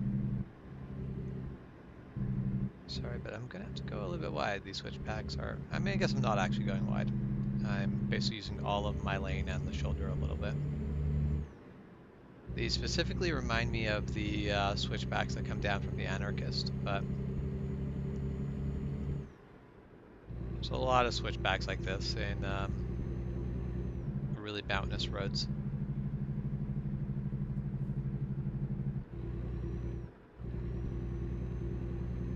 And in a big rig, you have to work so hard to not build up a lot of speed going down those, because you can destroy your brakes really quickly if you're not careful.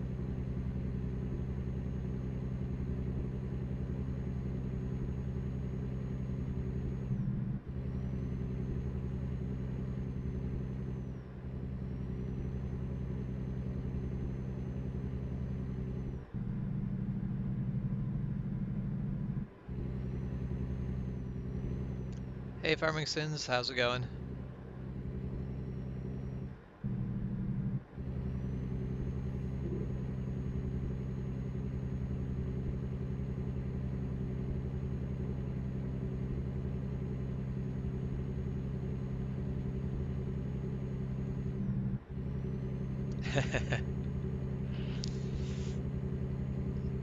It's fun to ring bells and press buttons, right? That's why we do it. So I'm having a good day, so I am glad to hear that you are doing great.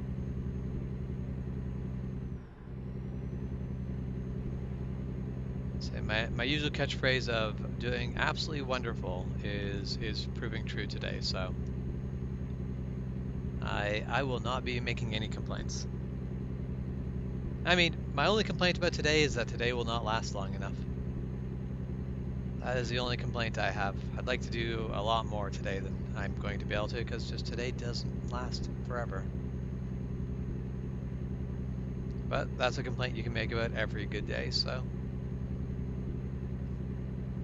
we'll survive.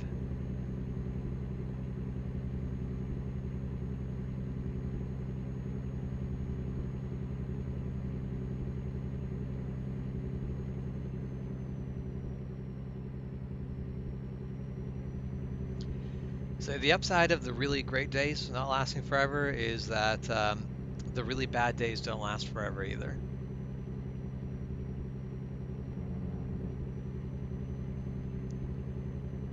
So it would not be worth having a great day last, basically stretch out for what seems forever, only to then have to deal with a crappy day also just stretching on forever. So I'll just be happy with the fact that the days are good more often than not. It seems like I don't actually have a right to expect more.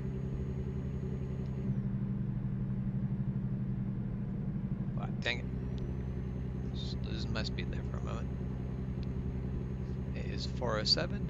Yeah, I'll be able to finish this run today before I have to run away. And then I'll be able to... What river am I crossing currently? I don't know what this river is.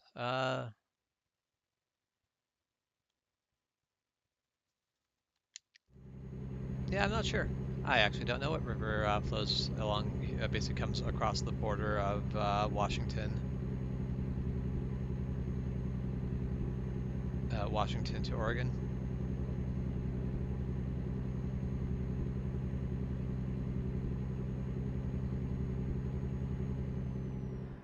I've got rivers, I've got mountains. I've got a good landscape. Good landscape. Doesn't matter what they're named.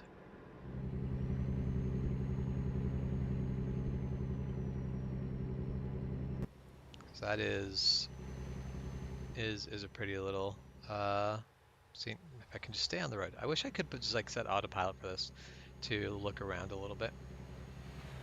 Because it is a beautiful view.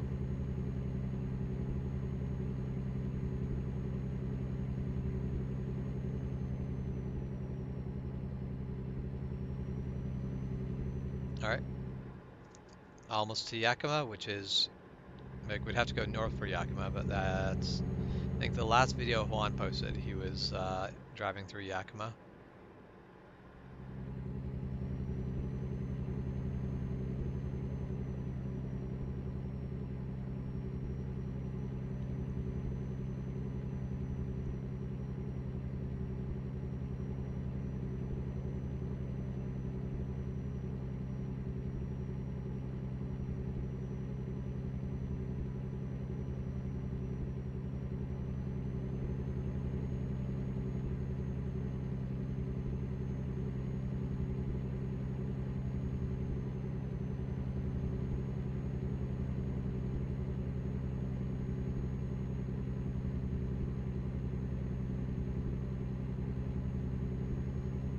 Is this a dam for a power plant here? It's a lot of heavy power lines going to it. Seems like this is too big. Yeah, no, it's not power line, but definitely whatever's going there, or not. Yeah, it's power line. It's not a dam, but whatever that's going on there is quite big. Nope, let's not go to that lane. That lane's a trap. That's an exit.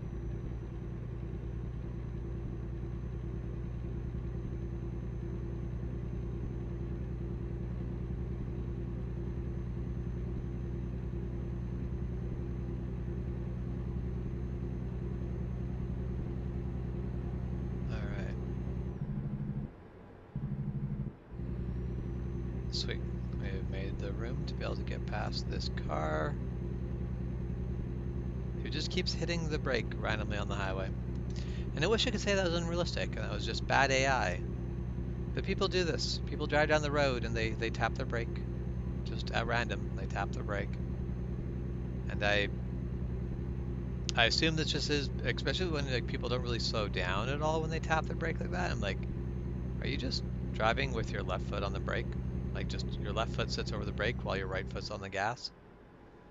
I've also seen somebody they were driving down the road and the whole time their brake lights were just on and they were driving with one foot on the gas, one foot on the brake. They ended up basically melting their brakes because of it, because their brakes were constantly applied. It's some people don't really pay attention to exactly what they're doing in their car, and that can have some big consequences.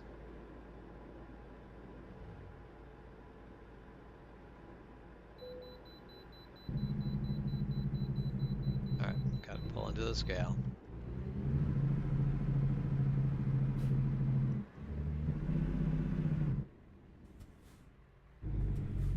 Yep, yeah, the interstate numbers count up as you go north.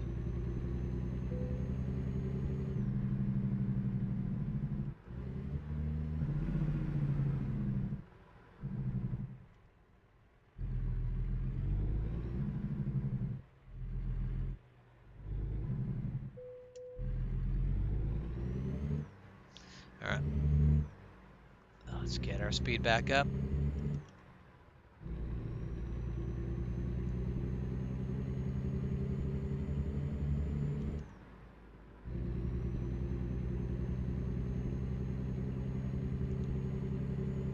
We'll have to count 38 as a good enough speed, because we're not going to do better than that.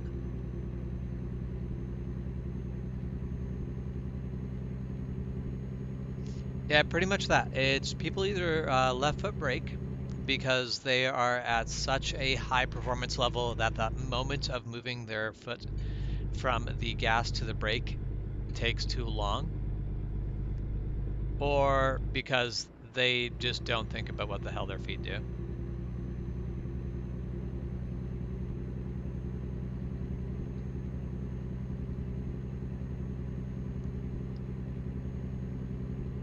And that's where equipment operators are definitely doing it as well, but they're doing it for a very much valid reason of they actually want to press both at the same time. In a car, you don't really ever want to use the gas and the brake at the same time.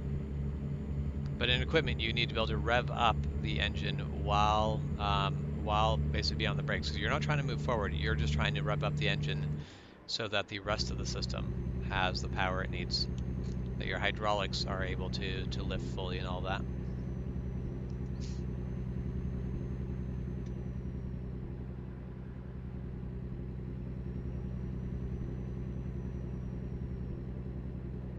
Gonna have to get over to that lane to turn off, but I'm not going to.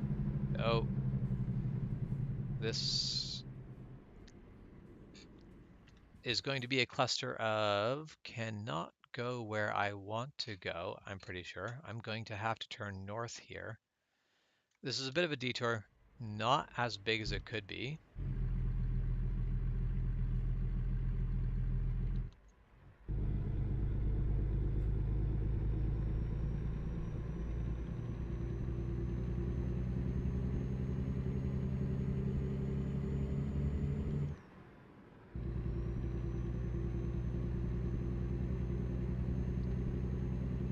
Although the GPS seems to think that the fastest way for me to do this, rather than go north, is to immediately just take the next exit. So we'll probably just do that.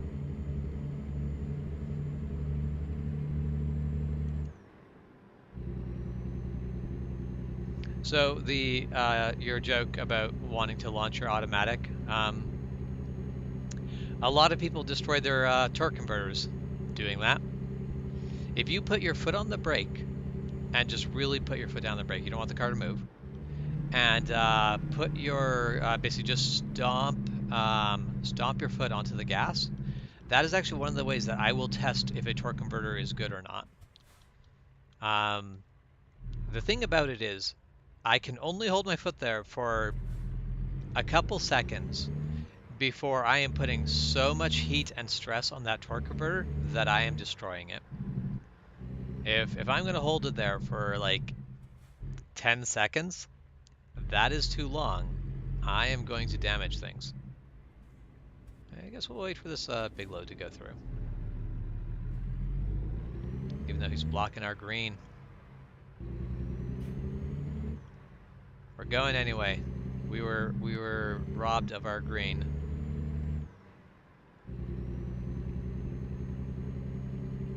Yeah. Yeah, that's the thing of like slipping your clutch is fine. Doing it a lot, like doing it super often or doing it for a long period of time, that's going to really wreck things in a hurry. Unless you're on a motorbike, in that case, it doesn't seem to bloody matter. Like you have to, if you're revving high and slipping a clutch on a motorbike, yes, it's going to be problematic. But if you're relatively low RPM, you can slip a clutch all day long. It's kind of ridiculous. I need to be in that lane. Sorry, car. I needed to be an asshole.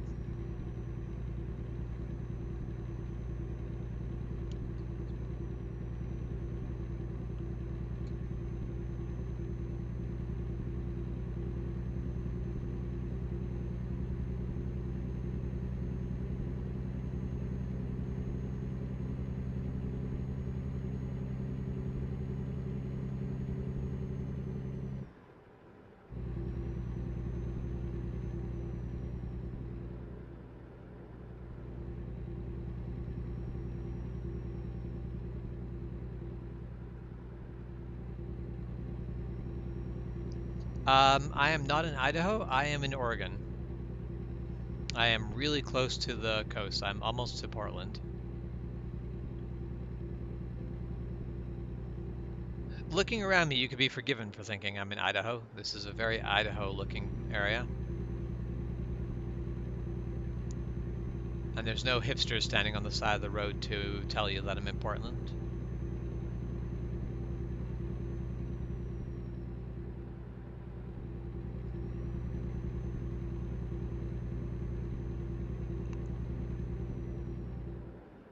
I've never actually been in Portland. I've driven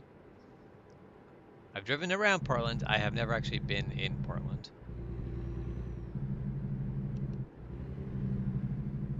Like, yeah, it's only Portland is not a coastal city. It's not like Vancouver or Seattle, which are just like directly on the water. But it is still very much in the West Coast.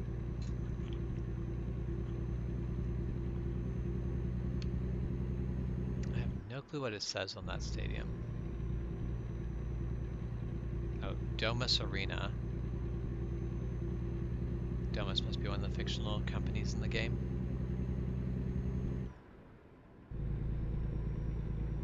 Alright, we're currently on the highway towards Seattle. But that's not where we want to go. We just need to go deliver a load. Where to? I don't know yet. Hope we'll figure that out soon. Delivery should be in 40 minutes. We don't need a rest stop for another 2 hours, so we are in good shape.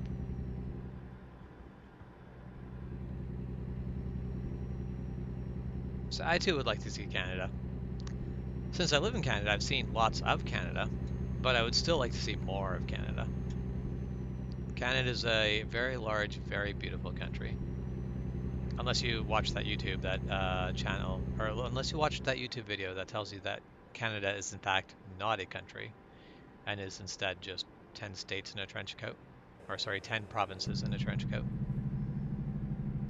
Which is not inaccurate. For the exact same reasons that I basically say that the US is not a country, it is 50 states in a trench coat. Like what the time zone for Seattle is? Seattle's the same time zone as us. We are 2 hours ahead of you. I think we're 2 hours ahead of you. I think we've figured that out. We're 2 hours ahead of you, I'm pretty sure. Because there's Mountainous time zone, which would be 1 hour ahead of you, and Pacific time zone, which is 2 hours, and we are in the Pacific time zone.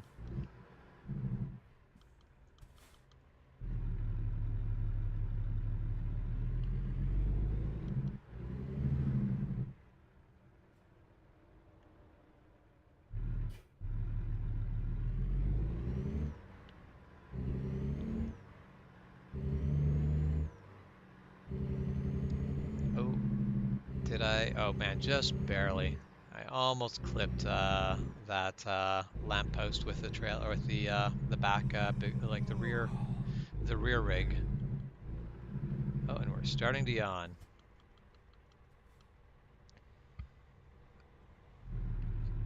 So Jeff, if you were moderately loaded, what gear are you actually going to start in? Like on the 1 to 18 of an 18 speed. I know you drove automatic, I think, for quite a bit of your driving time, but what gear would you actually start in? Yeah, so it is 4:22 right now in Seattle. I would presume. I'm not in Seattle, but since they're in the same time zone as we are. Yes, 2 hours behind.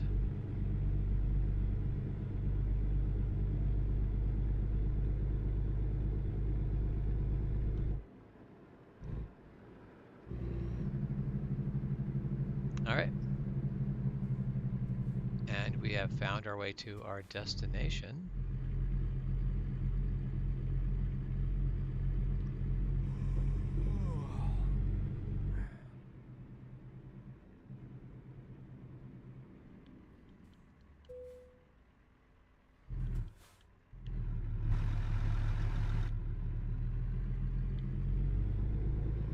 Okay, now they better have this simple for me. There's no way I'm backing these up. I'm not going to say it's impossible to back these up, but man, having 3 pivot points really makes it tricky to back anything up. Now, I may have botched this. I may not have brought it in straight enough. I did, just barely. That could have gone poorly. All right. I think that's been the longest run I have ever done, 1,696 miles.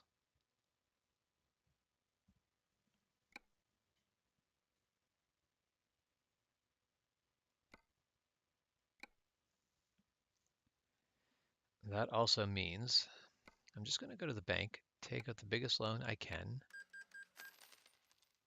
just so I don't have to worry about money for a moment.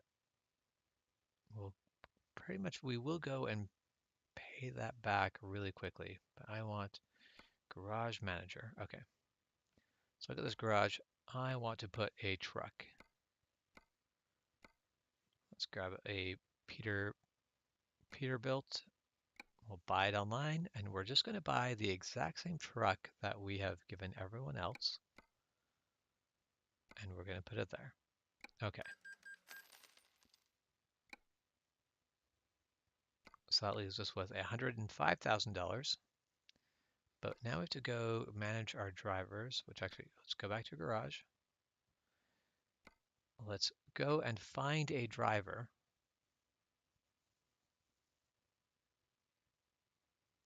All right, so these are our current options. They all have the same rating. They are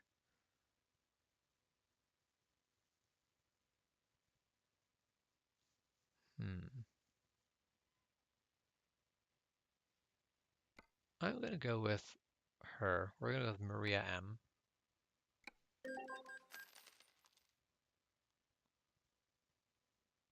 So then let's manage Maria M. What we want her to focus on is long distance. We don't have anyone else who's been focused on long distance. Everyone's either balanced or has got their focus somewhere else. So basically get her doing the same thing I'm doing. Now I'm expecting she's going to be less productive because she has a much lower driver rating than the other driver that we hired. And he's up to 1500, which is pretty dang good for a new guy. But yeah, so we have our first garage entirely filled up. Now we go back, pay back that loan. So we still owe a $400,000 loan, but we're in a good place. So this is going to be all right. Let's just take a look at what the freight market has. So I feel like how cold it is going to be in Canada is going to for you is going to be based a lot more just on what time of year are you here versus anything else. If you are here during spring or fall, it's going to be cold for you. It's going to be very cold.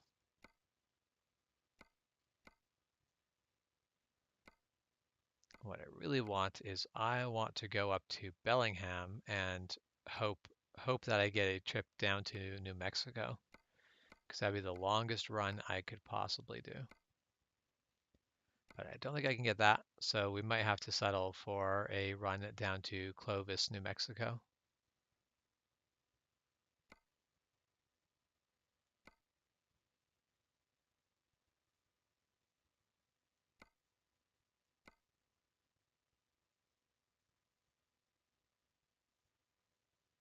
No, there are options around though. I can do runs that are over 1500 miles. But either way, okay, we are going to save the game there, and then we are going to go back at this tomorrow. But I hope you all have a good evening, or if it is not evening where you're, I hope you have a good night or good morning.